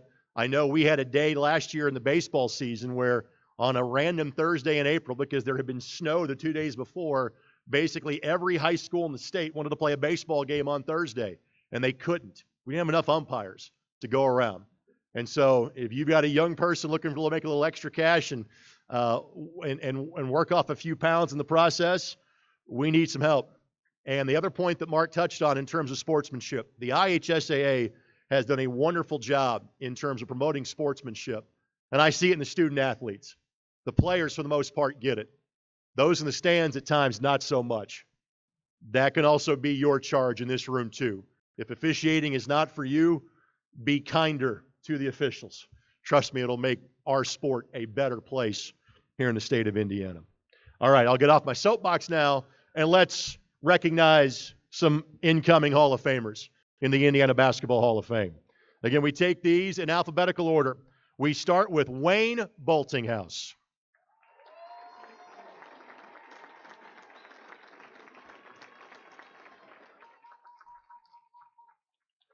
Wayne scored over 1,100 points at Rockport High School. He averaged 18 points per game as a senior for their 18-5 team.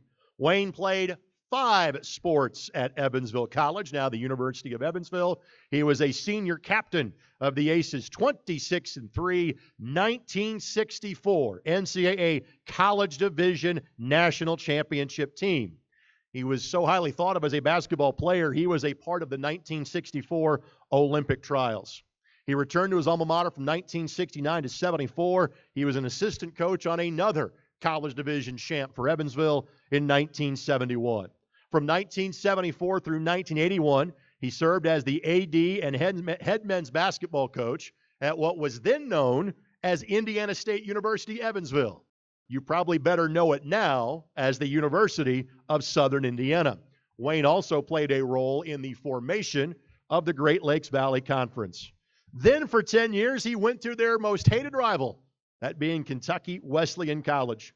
All he managed to do there was win 74% of his games as the head coach at KWC and was the Division II Coach of the Year in 1992. Wayne also served as Director of Athletics at Kentucky Wesleyan as well. He completed his coaching career by returning home and going just across the Ohio River to the then consolidated South Spencer High School, where he was the head girls coach from 1996 through 2002. He resides in Owensboro, Kentucky. I'll go meet him for Moonlight Barbecue at some point. Ladies and gentlemen, Wayne Boltinghouse. I'll hand them to you every time. Coach.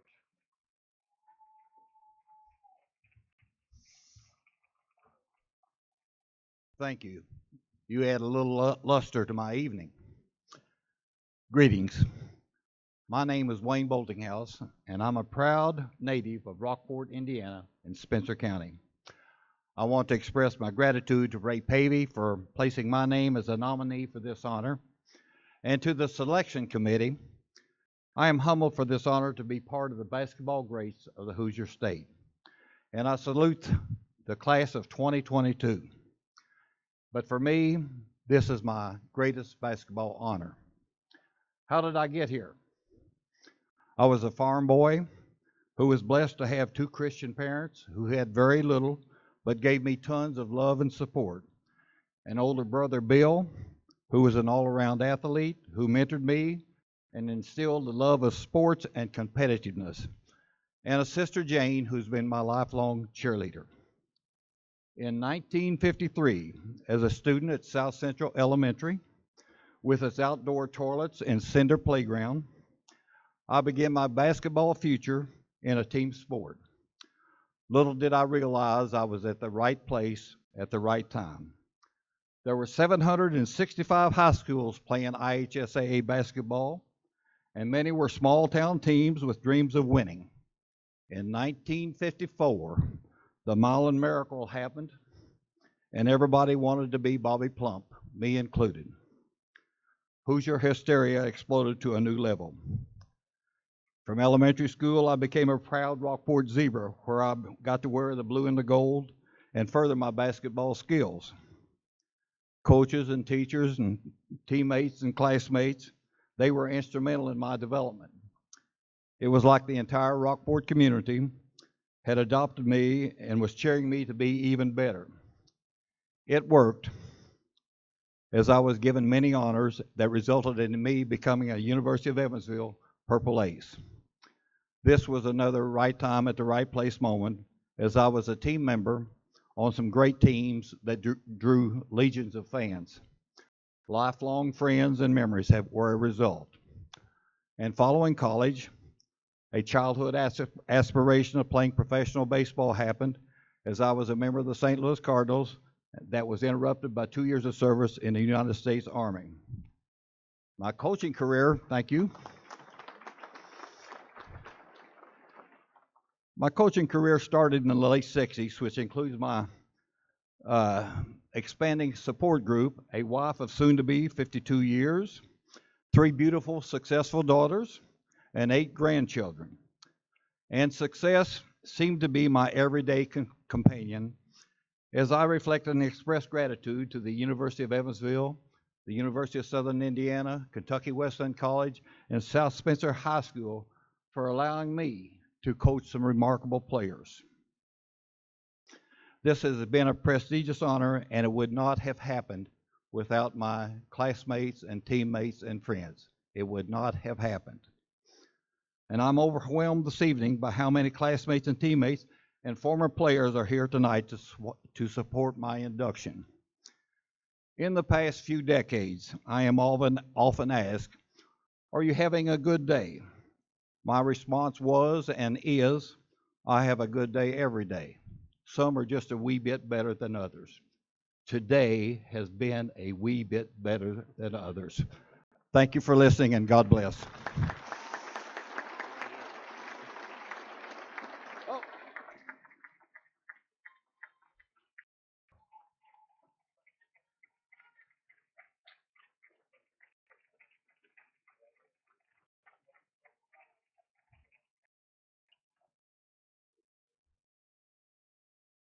Wayne's last 2 years at Kentucky Wesleyan overlapped with my first 2 years at the University of Indianapolis. My first 2 years, Greyhounds didn't win any games at Owensboro. The year after they moved on, the Greyhounds won the next year. If you want to take full credit for that, Coach, you go right ahead. Congratulations, Wayne, an honor well deserved. Next up, Napoleon Branford.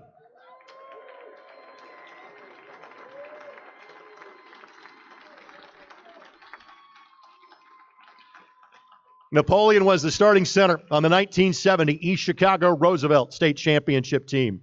That team was 28-0. It was the third consecutive undefeated regular season for the Rough Riders. Absolutely. If you include their postseason record, those 3 years, it was 71-2 was their record. Napoleon attended the University of Nevada. He was freshman All-America Averaged 15 points, 11 rebounds a game as a sophomore before an Achilles injury slowed his college basketball days. Napoleon would complete his degree at Purdue Calumet before forging a career in finance. Napoleon is the co-founder of Seibert, Branford, and Shank Incorporated, and he was the chairman of the largest minority-owned investment firm on Wall Street. These days, Napoleon calls Berkeley, California home. Soon he will call the Indiana Basketball Hall of Fame home as well. Napoleon Branford.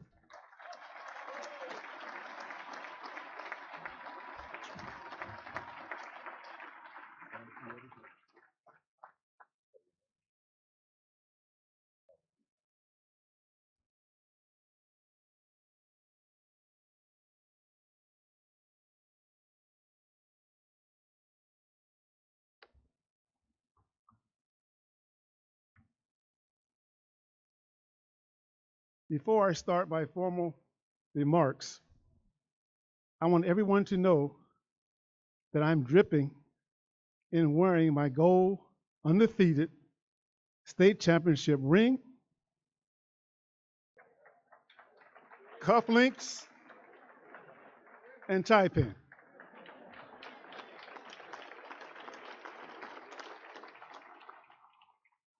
I would like to thank the Indiana Basketball Hall of Fame Selection Committee for this prestigious honor. I would like to thank and share this honor with my lovely wife of 46 years, Sharon,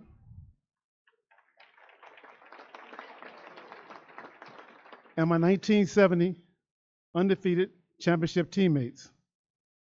Those who are present tonight are our floor general and my cousin, Kavanaugh Gary, John Davis, who preserved our morning semifinal game with a last-second block shot against Lafayette Jeff, Holland Llewellyn, who ignited our semifinal championship game comeback against the Michigan City Red Devils with a shot from the logo at Mackey Arena.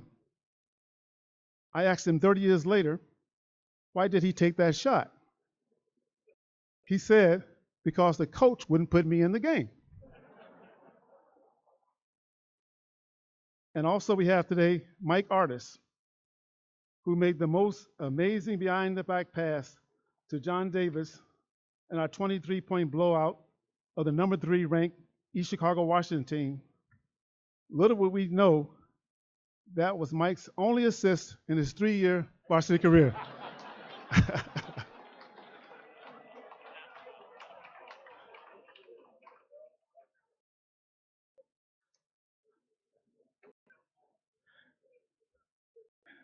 They are here tonight celebrating this momentous occasion, even though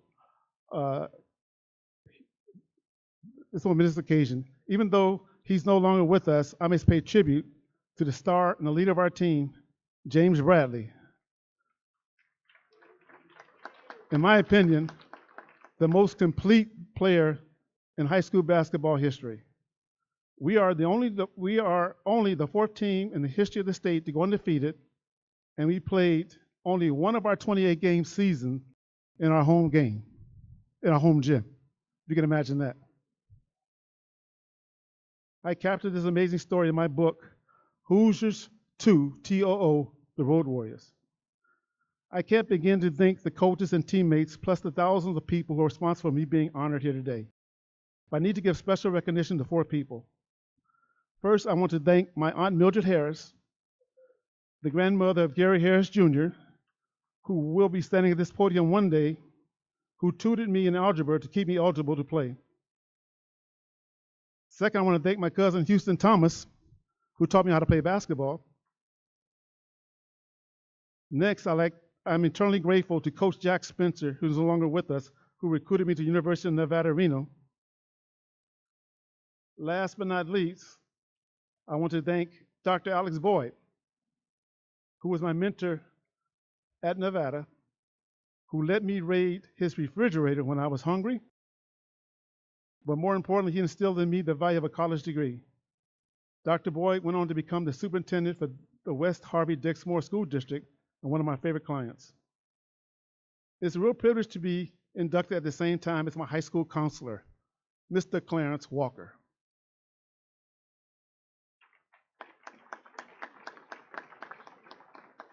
His advice was a roadmap for my success. Having circled the earth on numerous occasions on the ship, the Royal Residence at Sea, the United States is the greatest country in the world. It is the only place where I could have attained all the success I've experienced. As great as it is, it missed an opportunity to be even greater by denying people who look like me, who were before me, the same opportunity afforded me. The best example is Mr. Clarence Walker, who started at East Chicago, Washington, and played for the Lake County's greatest coach, Johnny Barrato. In addition, he starred at Indiana State College and played for the greatest coach of all time, John Wooden. And yet, he was not given the opportunity to be the head basketball coach at East Chicago Roosevelt. This has been a remarkable day, and I wish I could have shared it with my mother, Cora Branford, my brother, Darrell, who was our teammate, and my youngest brother, Emery, whose birthday is today, who is no longer with us. I would like this honor to be dedicated to their memory. None of this could have been achieved without the blessings of my Lord and Savior, Jesus the Christ. In closing, please remember, don't let anybody or anything deter you from your dream. Thank you.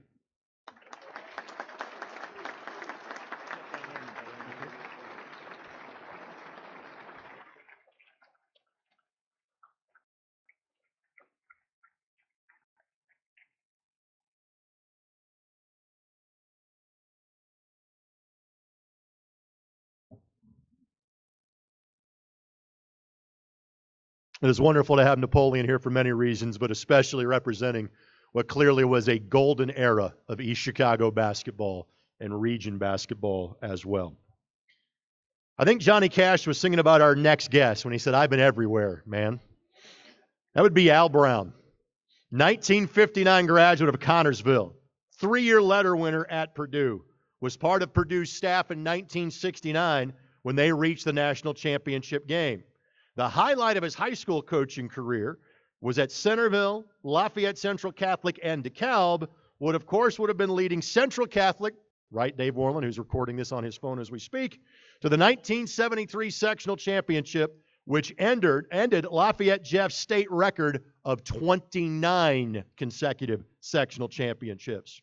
Al will become the head coach at Ball State University. He was the head coach of the Cardinals' 1986 MAC championship team that qualified for the NCAA tournament. He was a men's assistant at Ball State, Western Michigan, Minnesota, and Tennessee.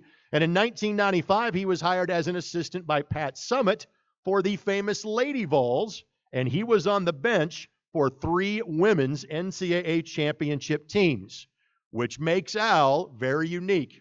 He is the only coach in college basketball history to coach both in the NCAA Division I men's and women's championship games. He calls Knoxville, Tennessee home. Ladies and gentlemen, Al Brown.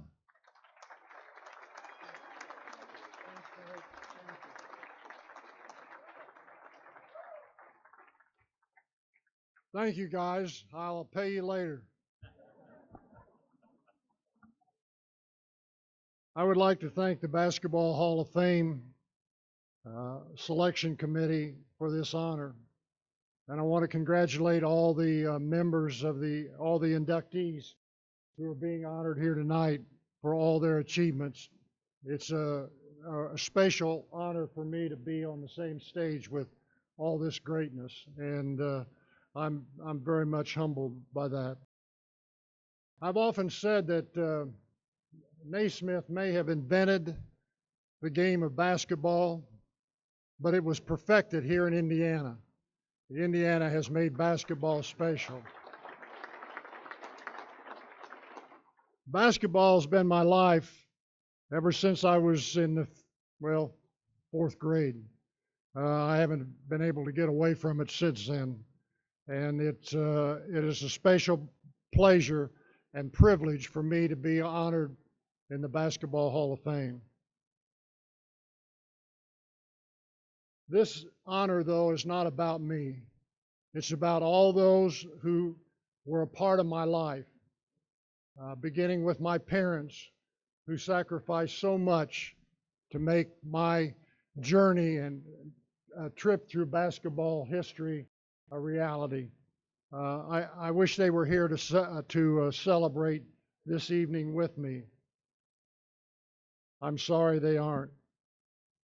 To my wonderful wife, Karen, who is sitting down here in the audience, and I am not going to discuss how many years we've been married at her request, but it just seems like only yesterday.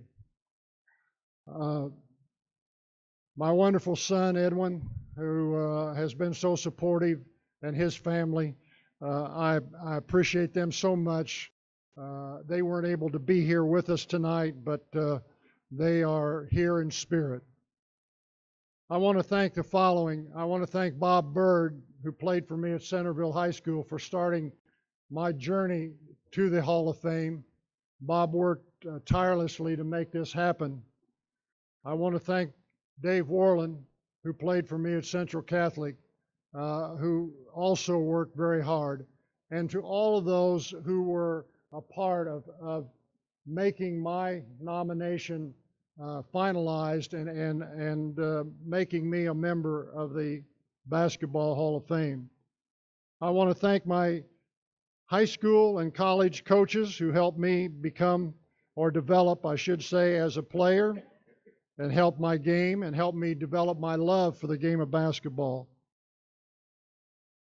I want to thank all the coaches that I have worked with who made me a better coach, both the ones I've worked with and the ones I've competed against.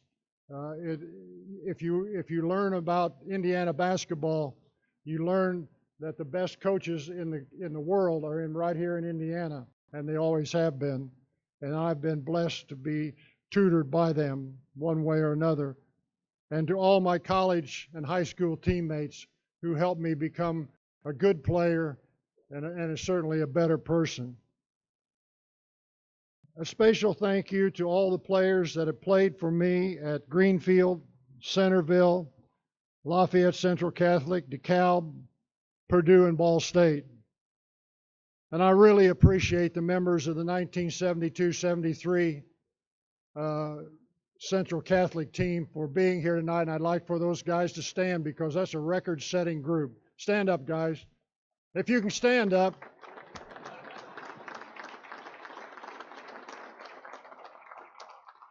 I appreciate Greg's introduction, and he mentioned the fact that those guys ended Lafayette Jeff's 29-year sectional run and also 99 straight games. Lafayette Jeff was certainly an opponent that we all respected one way or the other. I also want to give a shout out to Ray Mccallum here, who's being honored. I'm so pleased that he's being honored tonight. He made me look like a good college coach for a lot of years, and so I appreciate Ray so much. He was a take charge guy and a joy to not only know, but a joy to coach in every way. Hoosiers truly love the game of basketball, and I was blessed to grow up in the state of Indiana, where basketball was king at the time of the heyday of basketball. It was a wonderful experience to grow up and be a part of Indiana basketball. No matter where I've gone, people have asked me, what's it like in Indiana? What's basketball like in Indiana? And I tell them that nowhere else in the country is like Indiana basketball. I started coming to the Hall of Fame when I was at Purdue working with George King, and Bob King was a mentor of mine who also was a member of the Basketball Hall of Fame. And Bob used to bring me to this outing, and I would come and sit in awe of all the people that were being honored, thinking, what a great evening, what a great event.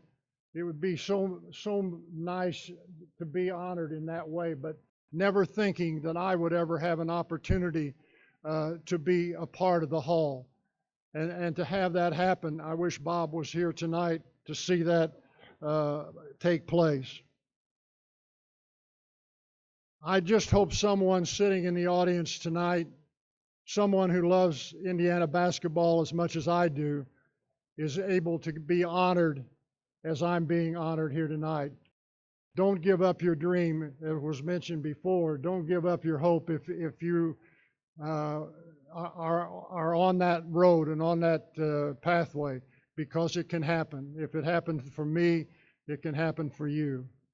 You know, the movie Hoosiers has shown the world what Indiana basketball is all about. And that movie has been an inspiration for so many people. It just tells the world this is what Indiana basketball is, and what it has been, and what it will always be. It'll always be the greatest state in the world for basketball, with the greatest coaches and the greatest fans, the greatest officials. Don't forget them. You're welcome. So, in parting, I just want to thank everyone who's responsible for this evening, and everyone who has gone before us to make this a special outing. We're all honored to be here, and we're all privileged to sit in this great venue tonight celebrating Indiana basketball. Thank you so much.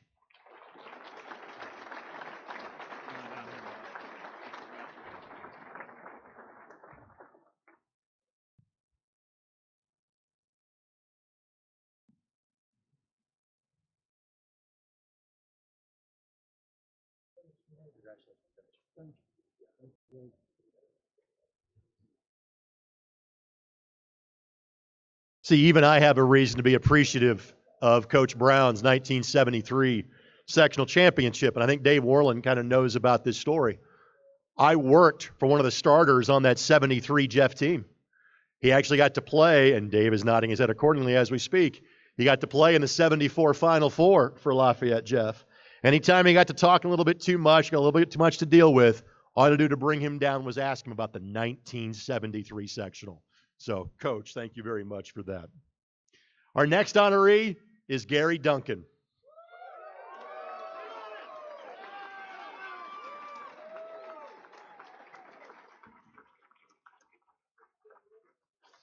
Gary graduated from Oakland City in 1963 and then graduated from Oakland City College in 1967. Spent 21 years on Hoosier sidelines at Salem and Southridge. 19 years at Southridge, 279 wins, and 1 Class State Finals appearances in 1985 and 1986. His 2 years at Salem included a 20-6 season with a sectional and regional championship in 1971, his first year as the Lions head coach. These days, Gary calls Huntingburg home. Ladies and gentlemen, Gary Duncan.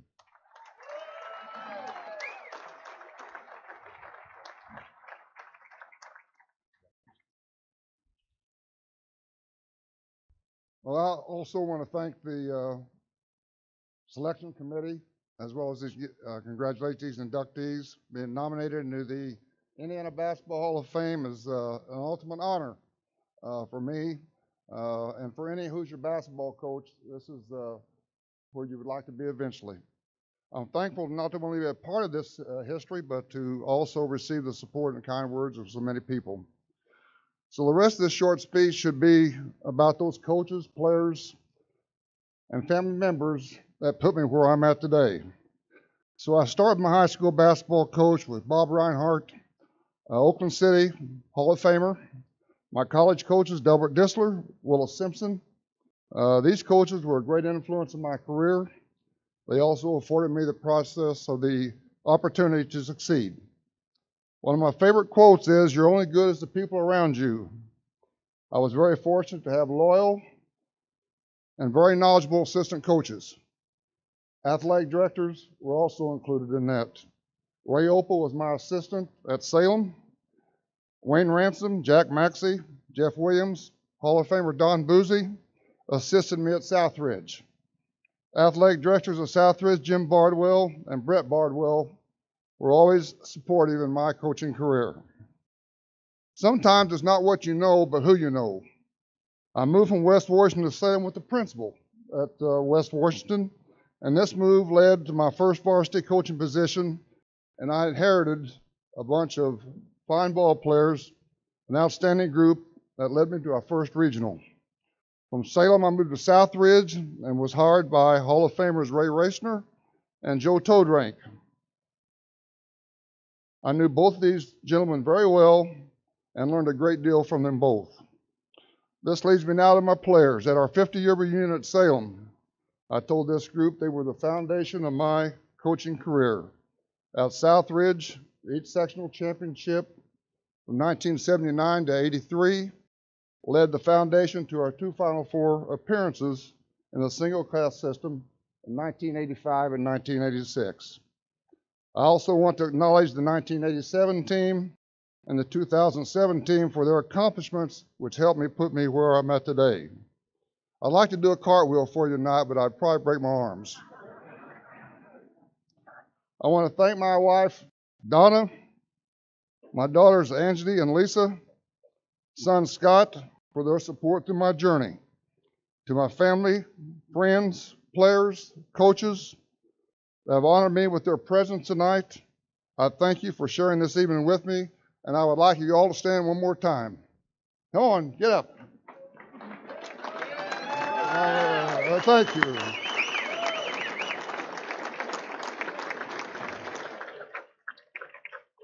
And we'll have a good time when this evening's over. My last thought is I would like to pay tribute to an outstanding community leader, a father of one of my ball players, president of the school board when I was hard at Southridge, a 2013 Hall of Fame inductee, a member of the Hall of Fame Board of Directors in 2017 to 2018, Alan Nuss. May he rest in peace. God bless you all. Thank you.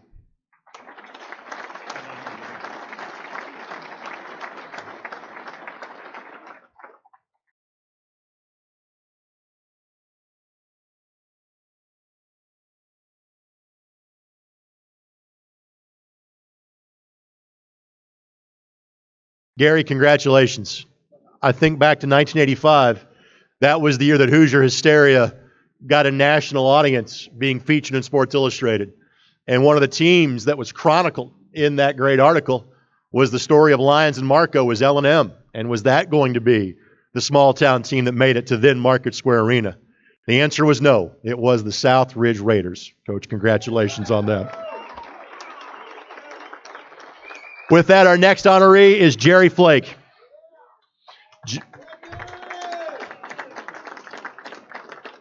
Jerry scored over 1,100 points at Washington High School, averaged over 21.5 points a game his senior year in 1965. Went on to play at Southwestern Louisiana, where he totaled over 2,000 career points, was NAIA All-American in 1967, small college All-American in 68 and 69, shot over 50% from the floor and 85% from the free throw line for his career. He's been involved as a teacher and coach in Louisiana and Illinois, not to mention North Davies and Hagerstown, and he is already a part of the Louisiana Basketball Hall of Fame and the Ragin' Cajun Athletic Hall of Fame at Southwestern Louisiana. These days, Jerry calls Florida home. Ladies and gentlemen, Jerry Flake.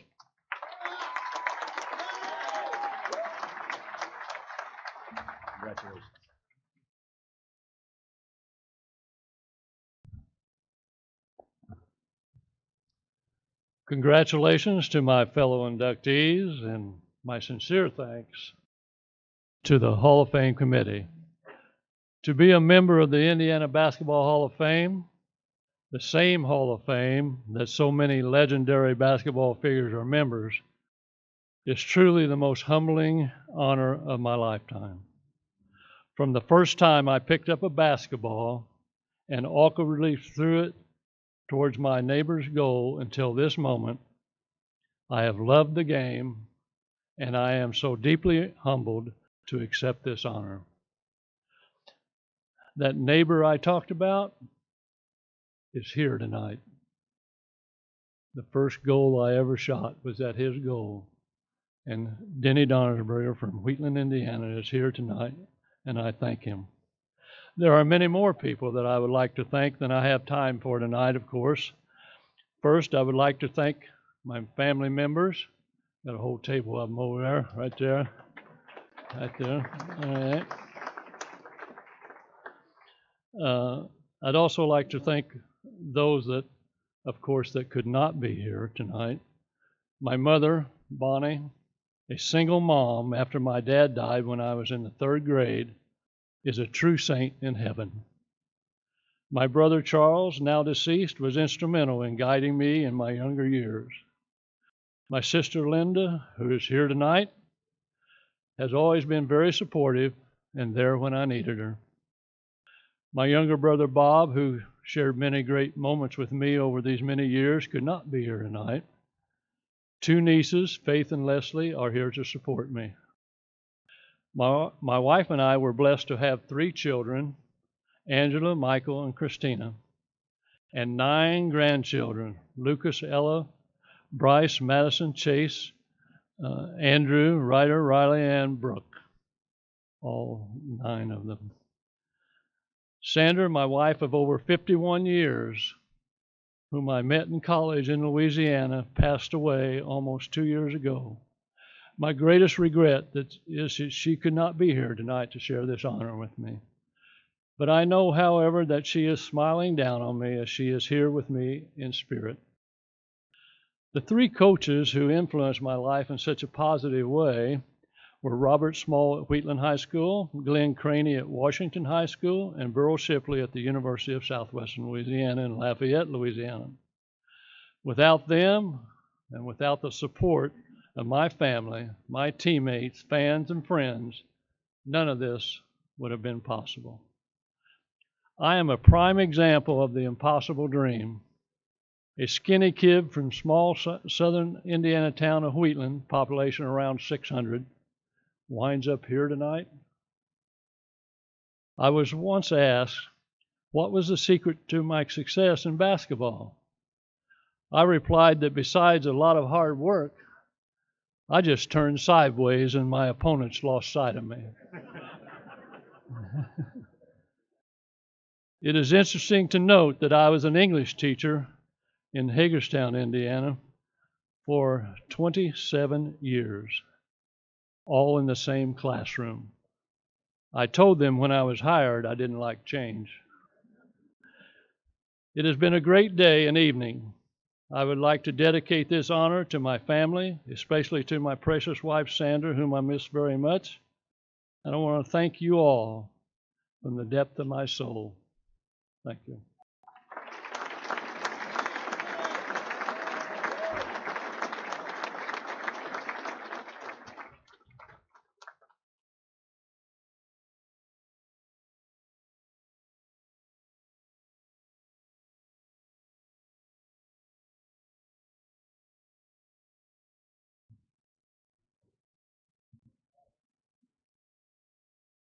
That turning sideways bit doesn't work for all of us, by the way. Next up, Ray Mccallum.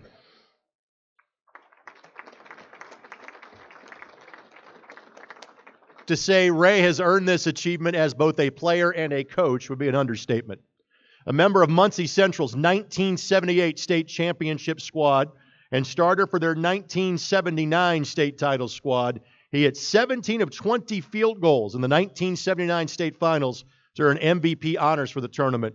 His career at Ball State resulted in school and MAC career scoring records. Ray scored over 2,100 points as a Ball State Cardinal.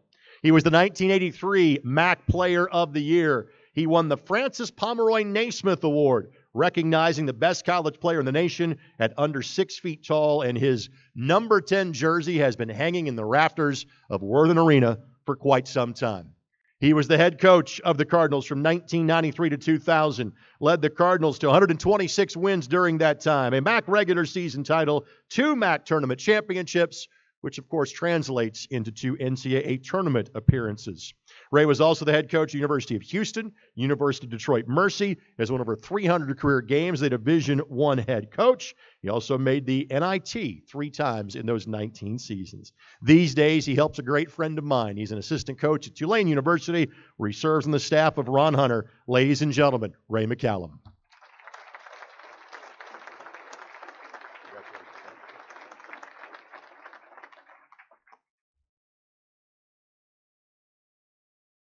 Thank you. 3 minutes? 3 minutes, okay. I tell you, it's great to see everyone, great to be here. when I heard the announcement of the 25 anniversary team, it brought back a lot of memories.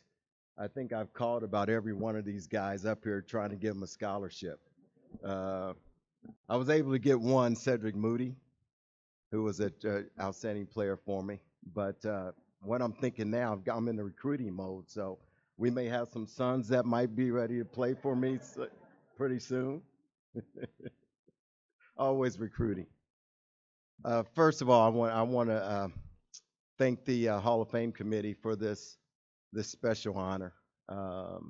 What a dream come true. Something that I never even dreamed about. I wanted to thank one of my former teammates who really brought this to light, Jeff Furlan, who's here, and submitted my name to the committee. And really appreciate of Jeff as a great teammate and a great friend to put me in front of this committee. And so I'm really thankful. Want to recognize the outstanding class that I'm going in the Indiana Hall of Fame with. Congratulations to you guys. I tell you what, I don't want to name all the places that I've coached. I mean, it would take all night. But Indiana basketball is the best and the finest anywhere. I'll tell you that.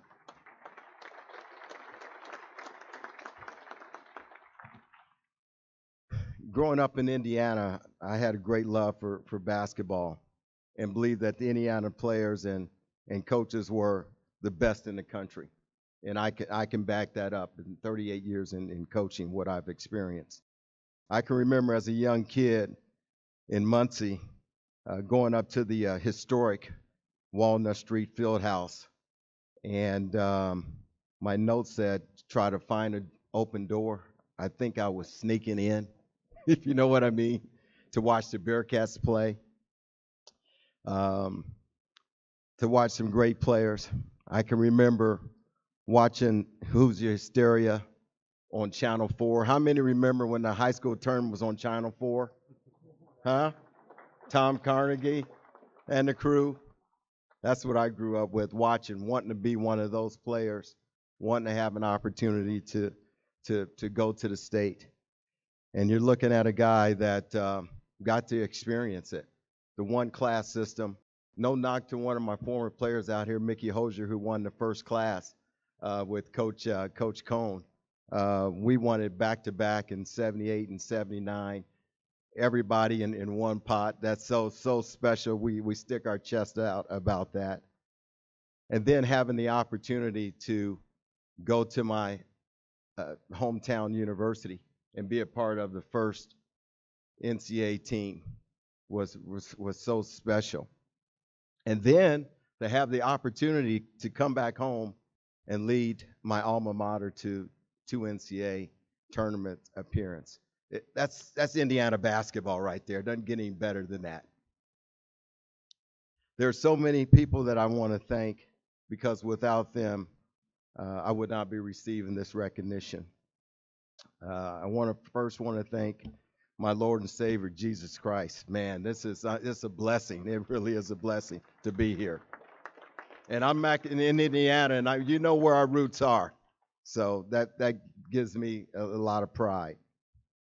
I want to thank my dad, who we lost 5 years ago. He exposed me to Indiana basketball and some legends that I know some of us old timers remember. Some of you old timers, Bill Dinwiddie, who was a great Bearcat legend, and Jim Davis. Those guys went on to the NBA from Muncie. As a young elementary kid, I was able to meet these guys and set my goals and dreams high because those the kind of people that my dad introduced me to. I was able in Muncie, which I think is the capital of high school basketball. I just left the Hall of Fame, and we were all over the building, so that backed me up. We appreciate that. But I was able to meet Kenneth Bud Brown, who was one of the first Mr. Basketballs of Muncie Burris. Tom Herald, Mr. Basketball from Muncie Central. Ron Bonham, a legend, Indiana basketball. Rick Jones, Mr. Basketball. Tremendous players from my hometown, Muncie, Indiana.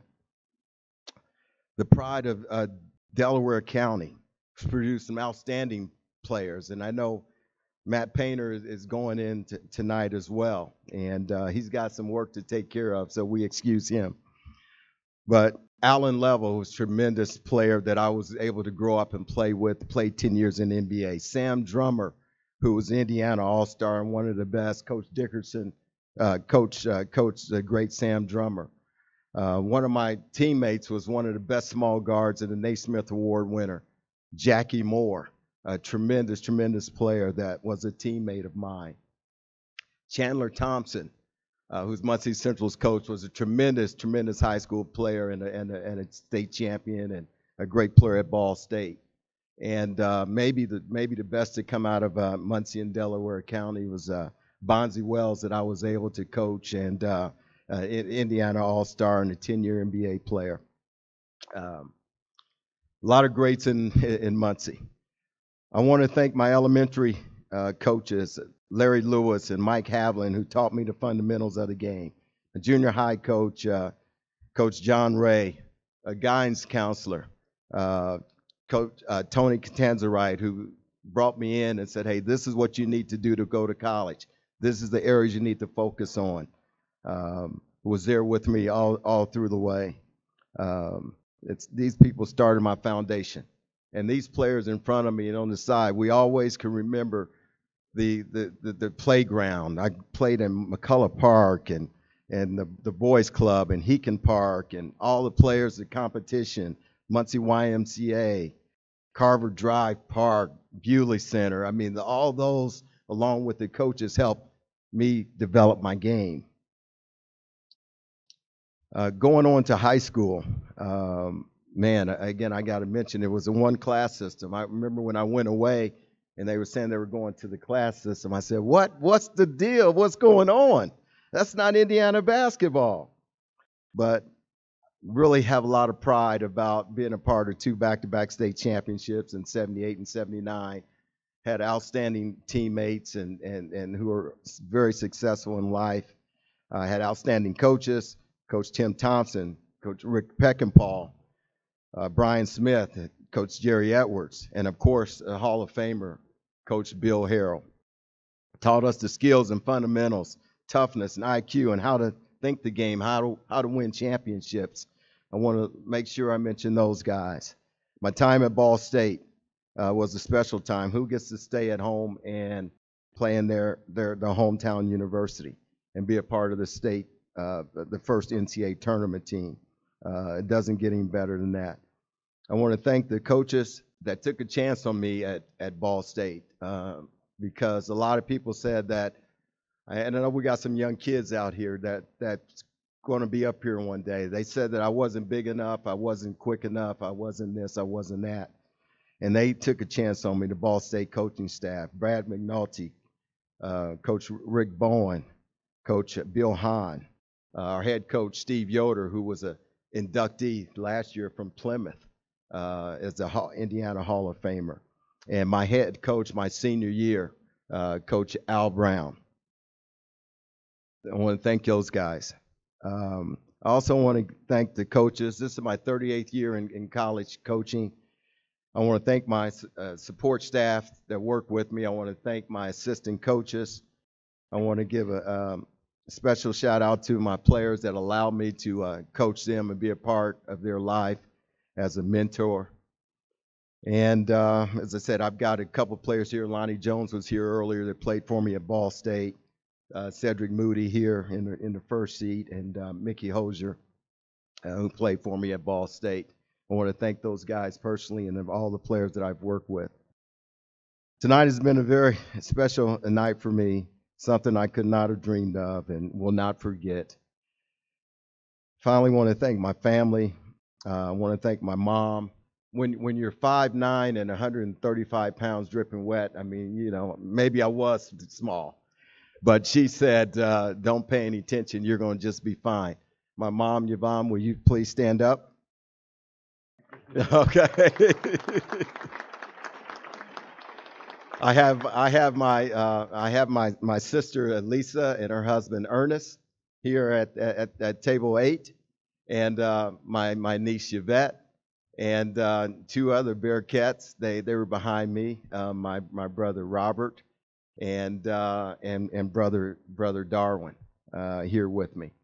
And I have two kids. I have a daughter, my oldest, Brittany Ray. Well, stand up and let everybody see how beautiful you are.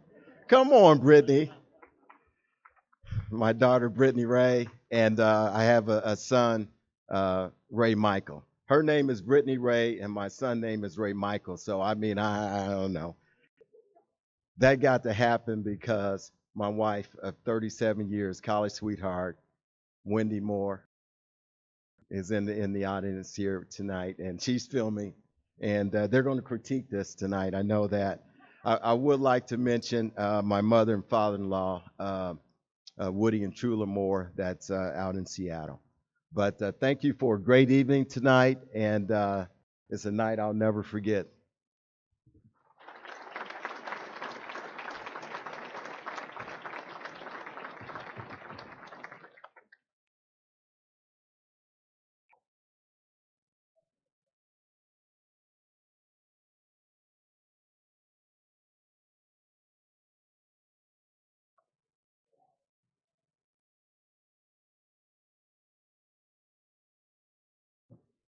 Our next honoree, Gary Merrill. Gary's a 1964 graduate of Northwestern High School. He averaged 20 points a game as a senior for a 16-win team at Northwestern. Gary then had 1,000 career points in his college days at Findlay in Ohio. He was recognized off the court for scholarship, leadership, and citizenship, and was a 1996 inductee into their Athletics Hall of Fame. Gary was an Indiana high school coach for 36 years at places like Carroll, Madison, Seymour, DeKalb, Heritage, Blackhawk Christian, and Fort Wayne Smith Academy. Gary's teams had 482 victories, 10 sectional championships, 4 regional championships, and he coached Blackhawk Christian to a runner-up finish against an undefeated Waldron squad in the 2004 1A state championship game. These days, Gary remains employed in education and still calls Fort Wayne home. Ladies and gentlemen, Gary Merrill.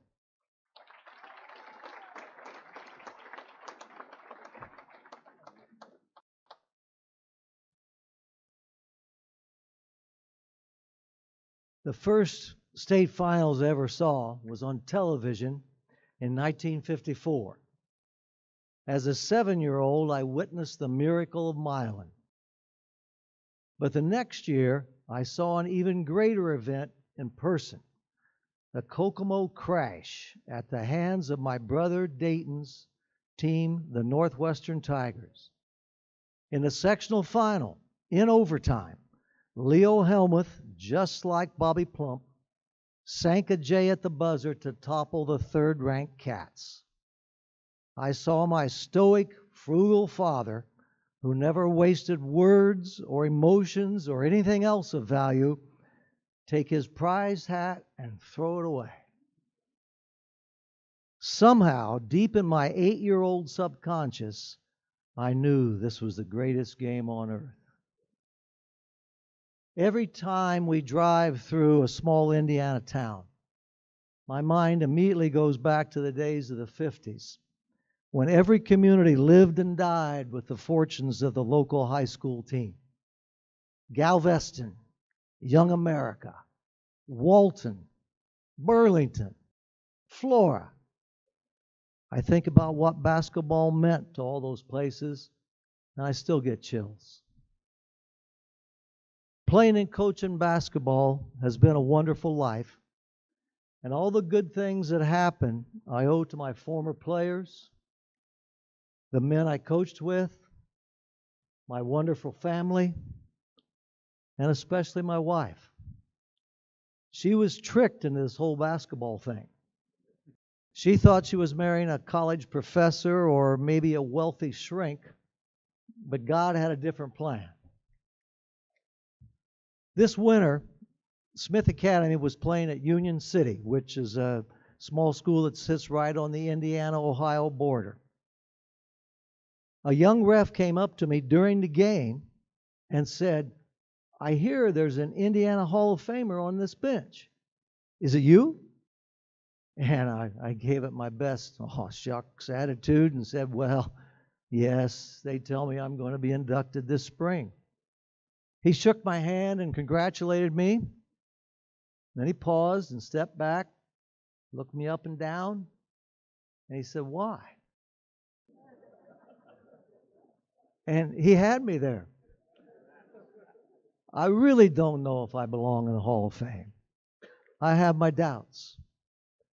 But one thing I'm pretty sure of, I have very little doubt that anyone has ever appreciated this honor more. Thank you.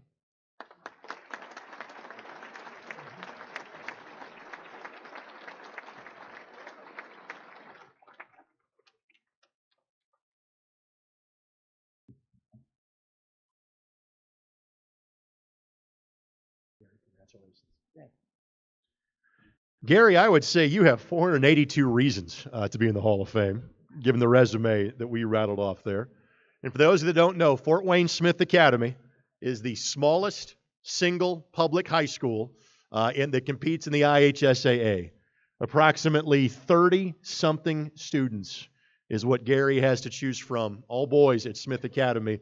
And again, wins and losses are great, but a lot of that is teaching life lessons for young men that are underprivileged. Gary, tip of the cap to you on a job well done in coaching, but especially on your last coaching stop at Smith Academy. Now let's recognize, absolutely. Let's recognize another very much deserving Hall of Famer, Doug Mitchell.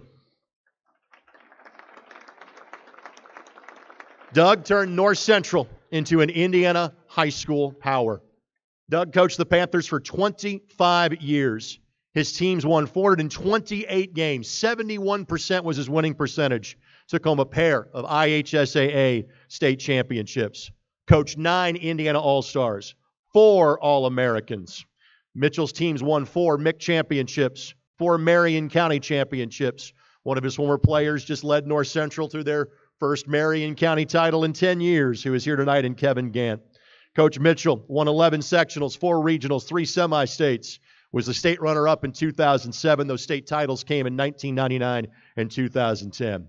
Doug coached 4 Indiana Mr. Basketballs in Jason Gardner, A.J. Ratliff, Eric Gordon, and Chris Wilkes. Now, if we talk about just Doug's coaching days, we are missing the story because he was a heck of a player in Hamilton Heights. Scored over 1,100 points for Hamilton Heights, was the 1975 Hamilton County Player of the Year, and led the Huskies to the sectional championship in 1975, the first for the school in 35 years. Doug would go on to play collegiately at Butler University. These days, he resides in Fishers, and he's now a member of the Indiana Basketball Hall of Fame, Doug Mitchell.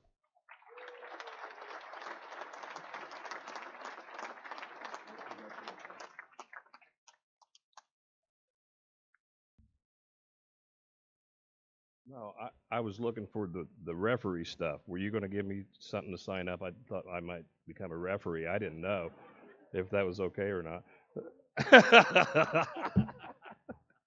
Oh, we love those referees. And we did. Thanks to everybody. Chris, Kayla, Cheryl, Tripp, everybody at the Hall for your hard work to give us such an incredible venue. I don't know anywhere else in the country that could have any place else like that, and we appreciate it so much. Special thanks to the Alfred, Steve, and Sam for, along with Dave Nicholson, who were responsible for my nomination. Congratulations to all the other inductees and their families tonight. I look out and see so many familiar faces I've become friends with over the years. And congrats to the late Clarence Walker and late Bill Smith, who blazed the trail for young black players and coaches like myself. I cannot thank those guys enough for that. And the Atchison family, thank you. What an honor to be here with the Atchison family. Atchison's guys, who would have thought a couple of farm boys from Arcadia, Indiana would end up in the Hall of Fame. So many great things have come to my life because of basketball in Indiana, the lessons I've learned, the relationships I've developed, lives I've been allowed to share in. Been so dear to me, and I'm truly thankful. I want to say thank you to all my assistants over the last 25 years. Some of them are here tonight. If you are, please stand up. I got any assistants? You guys go to the bar already? Are you here? Thank you. All the managers we've had over the years, all the assistant coaches I coached with before North Central, all the coaches who coached me. So many to mention. All my teammates, all the trainers, all the athletic directors, and the only team doctor I had in my 25 years at North Central, Dr. Art Reddick. Thank you guys all so much. Thanks to my former players. We have some here today. If there's any out there, could you please stand up for us?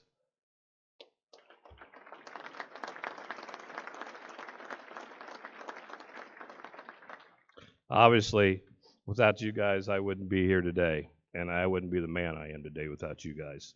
I've been lucky enough to have coached so many incredible young men who have been great assets in our world today. And when I get a text or a call from you guys, it just fills my heart. Because honestly, when most of them walked out the door, and I didn't know if they ever talked to me again. But I'm glad you. For me, basketball started on a dirt court in my backyard on a farm. I was about 6 or 7 years old, and I remember the day my dad, my brother, and myself put that up. I shot my first shot completely over the backboard. I've still got that rim in my garage today. I don't know what it was. I fell in love with that game. I had a neighbor and lifelong friend named Tom who put his first goal up in a hog lot. Just truly in a hog lot. The hogs were there also. We didn't have much money. We made our nets ourselves out of baling twine, and then we'd play for the Carmel championship, sectional championship, when we were about 6 or 7 years old. When we were done, we'd quit. The loser would have to sit and watch, and the winner would cut down those nets off that piece of plywood that the hoop was nailed on the side of a shed in the middle of a hog lot in the middle of acres and acres in Hamilton County, Indiana. Well, we lived out that dream because we did that a lot, but we did get to live out that dream in 1975. We did win the Carmel sectional championship. And to us, back then in the one-class system, that was our state championship. I wasn't sure about my place in life at a younger age, but that one night in single-class basketball, I realized that I belonged. I could beat anybody at anything. And up to that point, when you live in the middle of a cornfield, you're not sure about that. My late parents, though, Babe and Ralph, made sure I knew where I belonged in my life. My father was a staff sergeant in World War II and later became a farmer. As a result, he taught me many lessons: hard work, determined, and attention to detail. My mother taught me persistence and how to be relentless. From the practices she took me to, games she attended, rebounds she tossed back to me, pants she sewed, meals she cooked. I once added up, and I gave her about a 5-year buffer on this. She had cooked over 50,000 meals in her lifetime. I do believe that qualifies as relentless. I could never thank either one of them enough. I had an older brother of 6 years. Gregory was instrumental in my desire not only to play, but to compete. I lost my brother in my senior year in '78 at Butler from complications with pancreatitis. I don't think I ever had a chance to publicly give him my thanks that he so deserves for his hand in any successes I have had in my athletic career or in my life. So thank you, Gregory. My living angel is my sister Jerry, who's here with us today, over at table 14, I believe, Jerry. And I know you don't want me to tell you that. I've come to realize that Jerry is my barometer and my guiding beacon for enduring life no matter what it throws at you, and still give all of yourself to others. Thank you, Jerry. When I was a young coach, it was all about chasing victories and titles and those things, but when it comes time and you realize that you're only there to help people, that was the only reason I was there, and Jerry reminds me that of every day. But the greatest part of all was sharing this with my family. Debbie and I and our 4 kids, Taylor, Bryce, Morgan, and Peyton, we basically raised them in the gym. And then along came the grandkids, Eli and Isaac, to become part of the fun too. That was the best. Coaching our sons, Bryce, was beyond words. The rides to and from school with Bryce, the practices, and the memories I'll cherish forever. I wish we could have finished it, but when tragedy struck in 2002 and we lost Bryce in a car accident, it was those life lessons gained through my family and through the game that helped me get through. I don't think I could have gotten through some of the hard times in my life if it weren't for athletics and basketball. Because you learn when you don't think you can take another step, you can. When I would look up in the balcony, Dad, at the North Central games and see you and the girls in your perch, all was good in the universe. Coming home to Debbie and the kids after a game was what made it all worth doing. To do it together, the wins, the losses, the highs and the lows, were only worth anything because of you guys. And then later, when the grandsons came along, riding the bus, being in the team huddle, leading the team out of the locker room, and yes, meeting and dressing down the officials at half court before the game. That was awesome. Don't get me wrong, I love winning, but it wouldn't have been worth anything, nothing without you guys. So I feel I've lived the Indiana high school basketball dream. To go from playing in a tiny gym in Atlanta, Indiana in the 4th grade to going on to what I believe was the largest gym in the world, Hamilton Heights High School. But then to go on and actually play at Hinkle Fieldhouse for my college days, unreal. And then to coach in places like the Wigwam, the Muncie Fieldhouse, Newcastle Gymnasium, the largest high school gymnasiums in the world. And then to coach the Hosier Dome, in the Hosier Dome for a state championship with my self-proclaimed assistant coach and my 8th grade son then, Bryce by my side, and later on to coach a state championship in Conseco Fieldhouse. I could have never imagined that little skinny farm kid from Arcadia, Indiana, who started on that dirt court and that hog lot, would end up in the Hall of Fame. I cannot thank you enough. I'm truly humbled and honored to be here today. Thank you.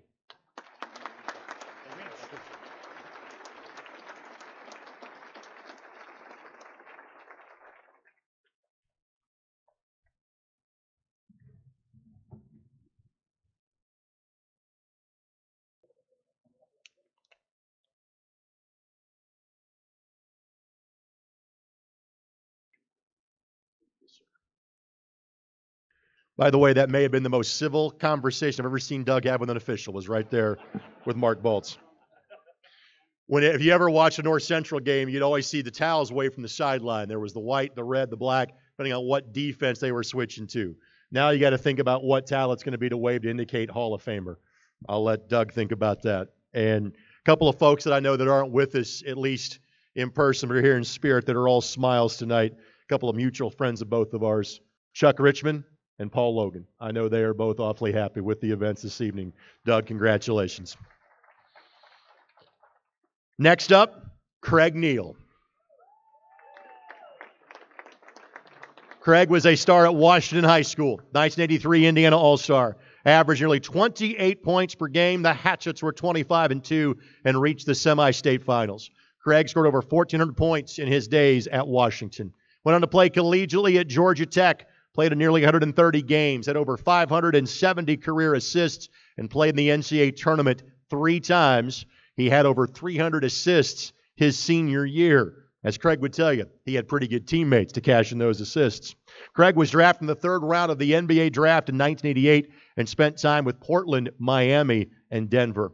He was a scout and assistant coach with the Raptors for 9 years, then spent time at the University of Iowa and New Mexico with Steve Alford, was the head coach at New Mexico from 2013 to 2017, and once again has teamed up with Steve Alford as he's the associate head coach at the University of Nevada. Ladies and gentlemen, Craig Neal.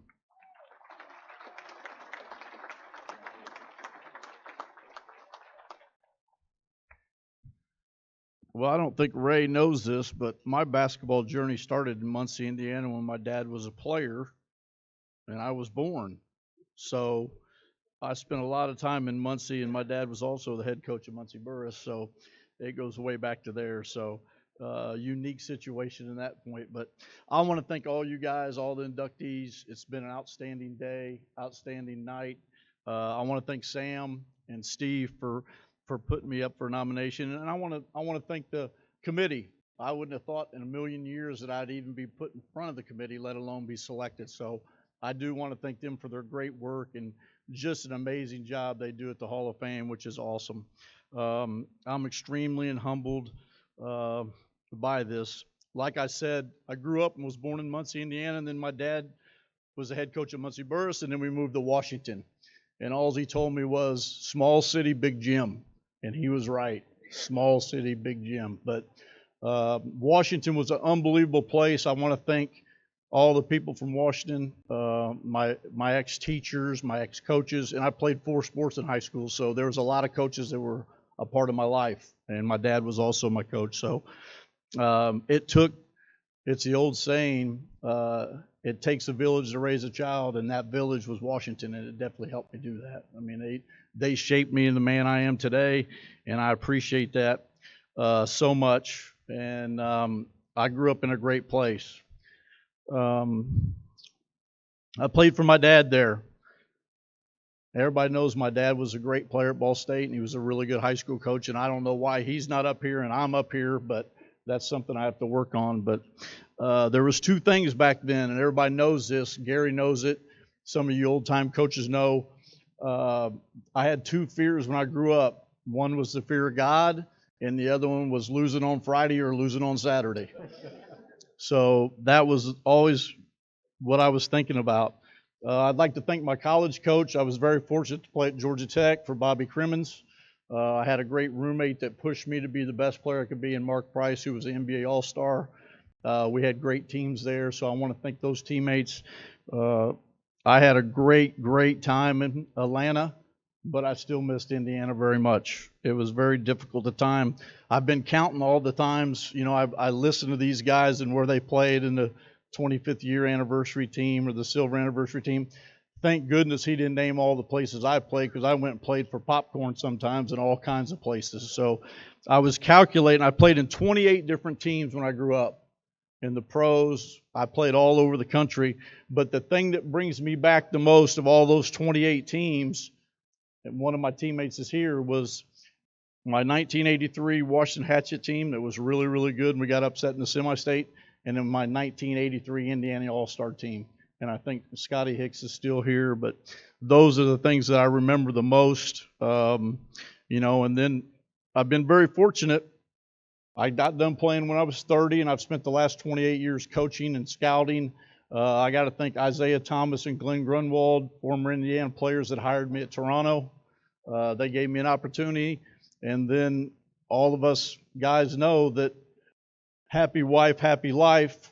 My wife made me get out of the NBA as a coach and made me get into college basketball. So she kind of put her foot down, and I changed direction, went to college. I was blessed that Sam Alford was retiring at Iowa, and Steve and I have known each other since the 3rd grade, and he's hired me. The unique thing about my coaching career is I've only worked for 2 people. I worked for Lenny Wilkins, and I worked for Steve Alford.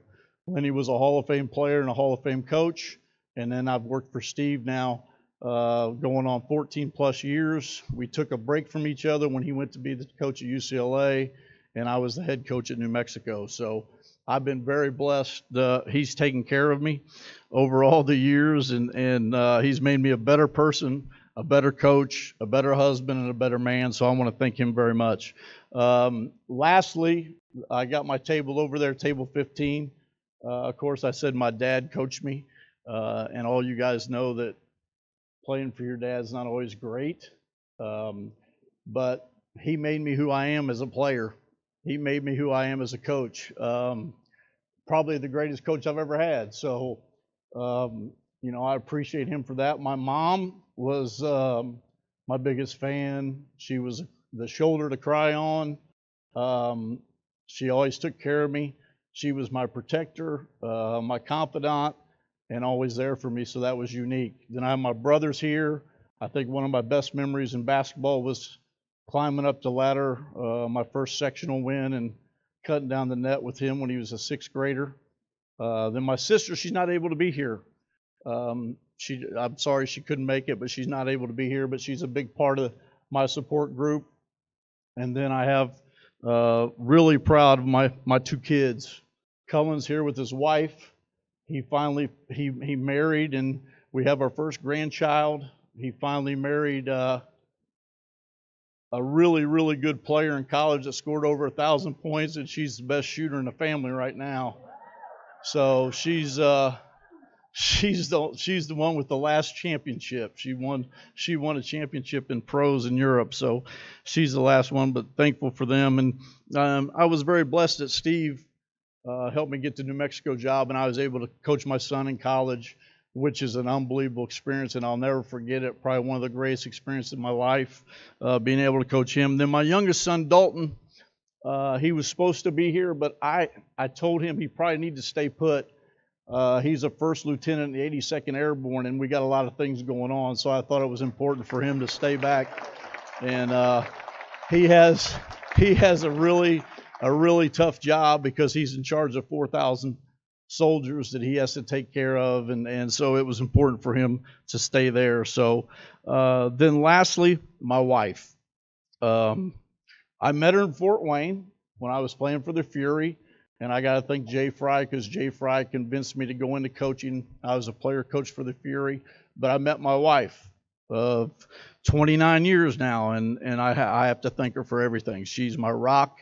She's our family's rock, but she gave up her dreams to follow mine, and she raised two beautiful kids with myself. I didn't do a lot. I appreciate what you did, honey. So she's been a coach's wife forever. She's always been there for us. But again, I can't thank you enough for this honor. It's the best honor bestowed on any of us that grew up in Indiana, and it's my greatest honor, and I appreciate it. This is for my family, and I really appreciate being selected to the Hall of Fame. Thank you.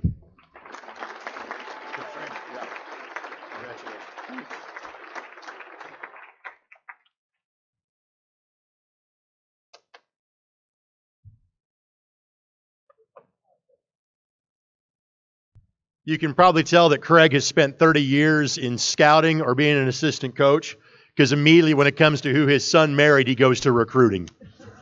He's thinking about the bloodline from a talent standpoint. And I'll have Chris May check this, but I also believe you'll be the first person in the Indiana Basketball Hall of Fame known affectionately as Noodles. So congratulations on that as well. Now, you referenced Scott Hicks. Scotty, it's good to see you here tonight.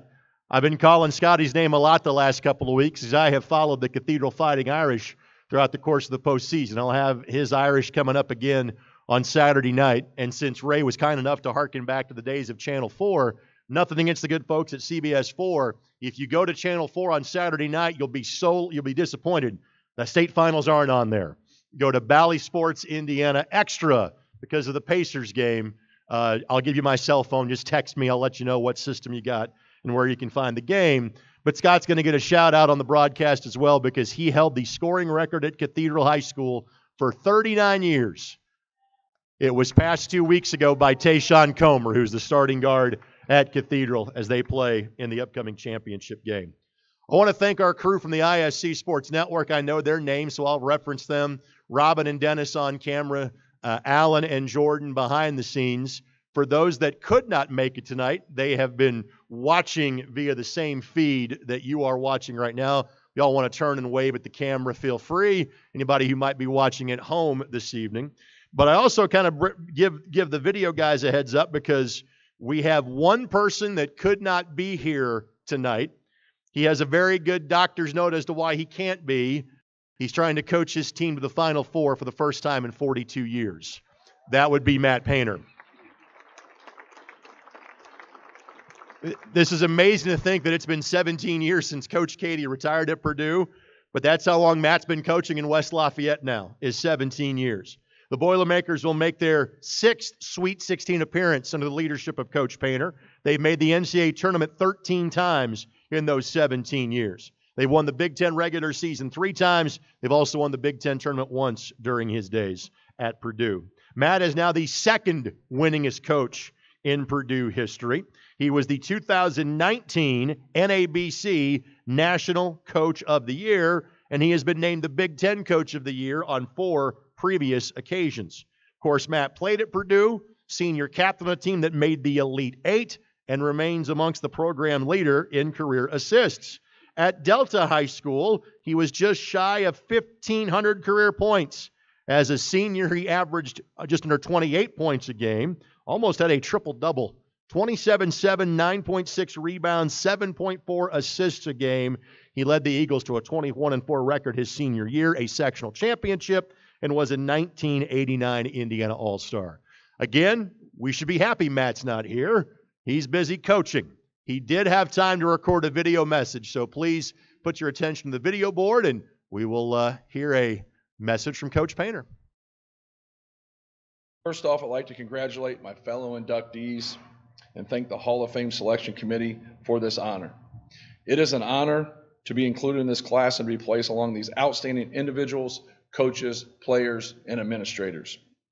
Basketball in this state is as good as it gets, and I have the utmost respect for the individuals that have received this honor, and to be included with all of them is very humbling. There are too many people to thank for this honor in the short time that I have, but I will do my best. First, I'd like to recognize my family that has been with me for a great part of this journey. I would not have these opportunities without the support of my parents, my wife Sherry, and our children. Second are the coaches in my career who have made a profound impact on who I am today. My high school coach, Stan Doherty, who gave me the confidence with his belief in me as a player. My coach at Purdue, Gene Cady, who instilled a competitive spirit and passion for the game that still burns today. I would also like to thank the head coaches that I have worked for in the college game. The late Tom Ryder, Dave Davis, Rick Samuels, Bruce Weber, and obviously Gene Cady. Next, I'd like to recognize the players that I've been fortunate enough to lead. The coach is only as good as the players that he has. Everyone knows it's a player's game. I wouldn't be here today if it wasn't for those players. I've been lucky to coach at such an outstanding institution, Purdue University, that molds its students into terrific young men on and off the court, and I'm honored to call many of them my friends still today. This is truly an honor to be recognized tonight, and I am thankful for all the support I have received from so many outstanding people. Without all of you, this would not be possible. Thank you very much.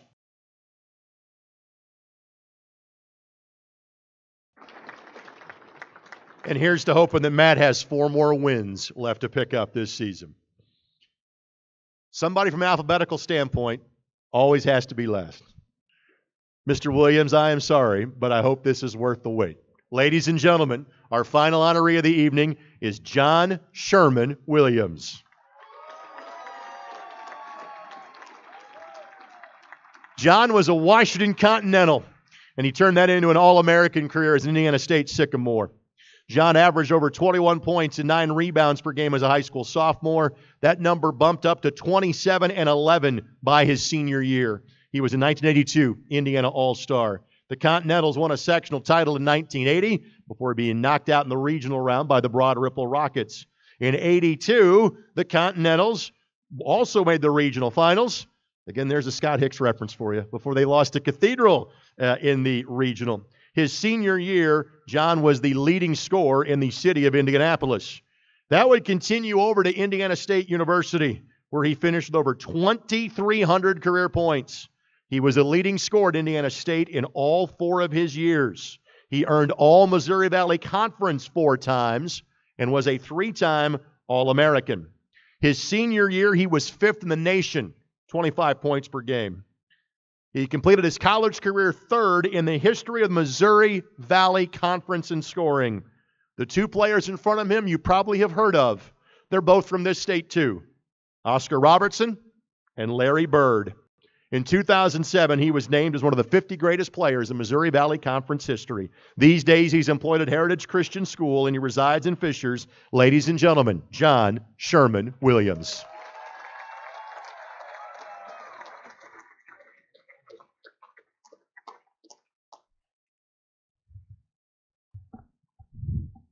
I'm very thankful and humbled to be here this evening. And growing up, I never dreamed that I would be sharing this experience with such great honorees, especially going to a high school like Indianapolis, Washington, that has such a great tradition of basketball, and a lot of great players. George McGinnis, Steve Downey, Ralph Taylor, Billy Keller, and the list goes on and on. There's so many people that I would like to thank that have played a big part of this in my basketball journey that land me here in the Basketball Hall of Fame, class of 2022. First of all, I want to thank my Heavenly Father. None of this could be possible without Him. He gave me all the ability, and He opened up so many doors and brought so many people along my path to allow me to become the basketball player and the man that I am. I want to thank my wife. I want to thank Gabe. She's been such a rock for me, been very supportive. I want to thank my son, Jay. I want to thank my daughter, Jazz. Jazz, thank you so much for sacrificing those early morning practices over at Heritage Christian and for the 2 or 3 years, and appreciate that. I want to thank my mom, who's not able to be here tonight. And also I want to thank my sister, Dee. Dee, my sister, she was the one who would take me to see her play when she was at Washington High School, and just kind of was my introductory to basketball. And she, along with her boys, Kusi, Verge, and Steve. I also want to pay special tribute to my dad and my sister, oldest sister. I want to pay special tribute also to Mary Johnson and Marsha Johnson, who aren't able to be here with us. So many people, as far as my coaches from middle school to college to high school, that played a part of this. My high school coach, Coach Alfredo, who was a great mentor. And despite the rumors that he was going to make me pay for the backboard I broke my sophomore year, that we can put that to rest. I want to thank my college coaches that are here, Coach Shellhouse, Coach Hoover. Coach Shellhouse was a man of his word. When he recruited me, he told me that he would give me an opportunity to play as a freshman, and he did. He stood by his word. And also I want to thank Coach Hoover, who taught me the importance of staring that individual in the eye and giving them a firm handshake. And I remember when I first met Coach Hoover, and he showed me that, he shook my hand, and I thought I was never going to be able to play basketball because my hand was going to break because he was so strong. I want to thank my teammates who pushed me every day in practice and made me work hard and brought out the best in me. And I want to thank my opponents. In particular, I want to thank my cousin, who's more like a brother to me, Scott Hicks. Love you, Big Hall. Appreciate everything, man. Thanks for pushing me. Thanks for kicking my butt in one-on-ones. And if we had a chance to do it over again, I would give you the money to allow me to beat you. So, so thanks. It's been a great journey with basketball, and just so thankful to be here. And I also want to thank a special tribute to the Kay family, the Broderick family, the Deaton family, and the Johnson family. If I can have them to stand up, they're over at the table. The Kay family, thank you guys so much. Yeah. These families have allowed me to mentor their young men in the sport of basketball and to play a big part of their lives, just like I had coaches to mentor me and to bring out the best in me as far as my basketball skills. Last of all, I want to thank a good friend of mine, Billy Powell, in the Indiana High School basketball community for selecting me and choosing me to be able to be a part of such a great honor. God bless and have a good evening.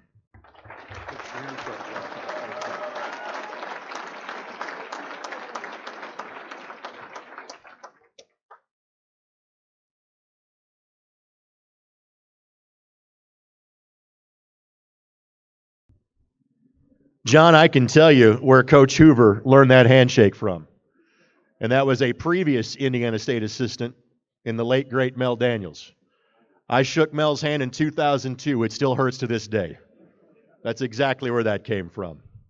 Jerry Pearson has already made his way from the back of the room to the front.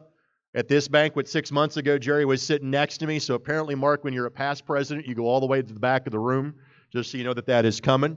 But normally this is where the president would officially induct these gentlemen up here in these great tuxes into the Indiana Basketball Hall of Fame. But since Mark is amongst that group tonight, we're going to welcome back our past president up to the podium and Jerry Pearson to make this official. Jerry? Well, what do you think we wrap this evening up tonight, this wonderful evening? How about that? I would like the inductees up here on the top shelf to please stand. And on behalf of the Board of Directors and as immediate past president, I officially welcome you and induct you into the Indiana Basketball Hall of Fame. Congratulations.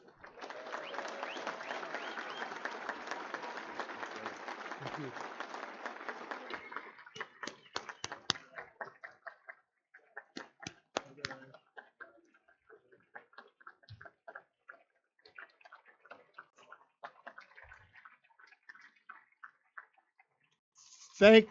Thank you all again for attending this wonderful banquet and induction ceremony. Be careful as you drive home tonight. Thanks again. Bye-bye.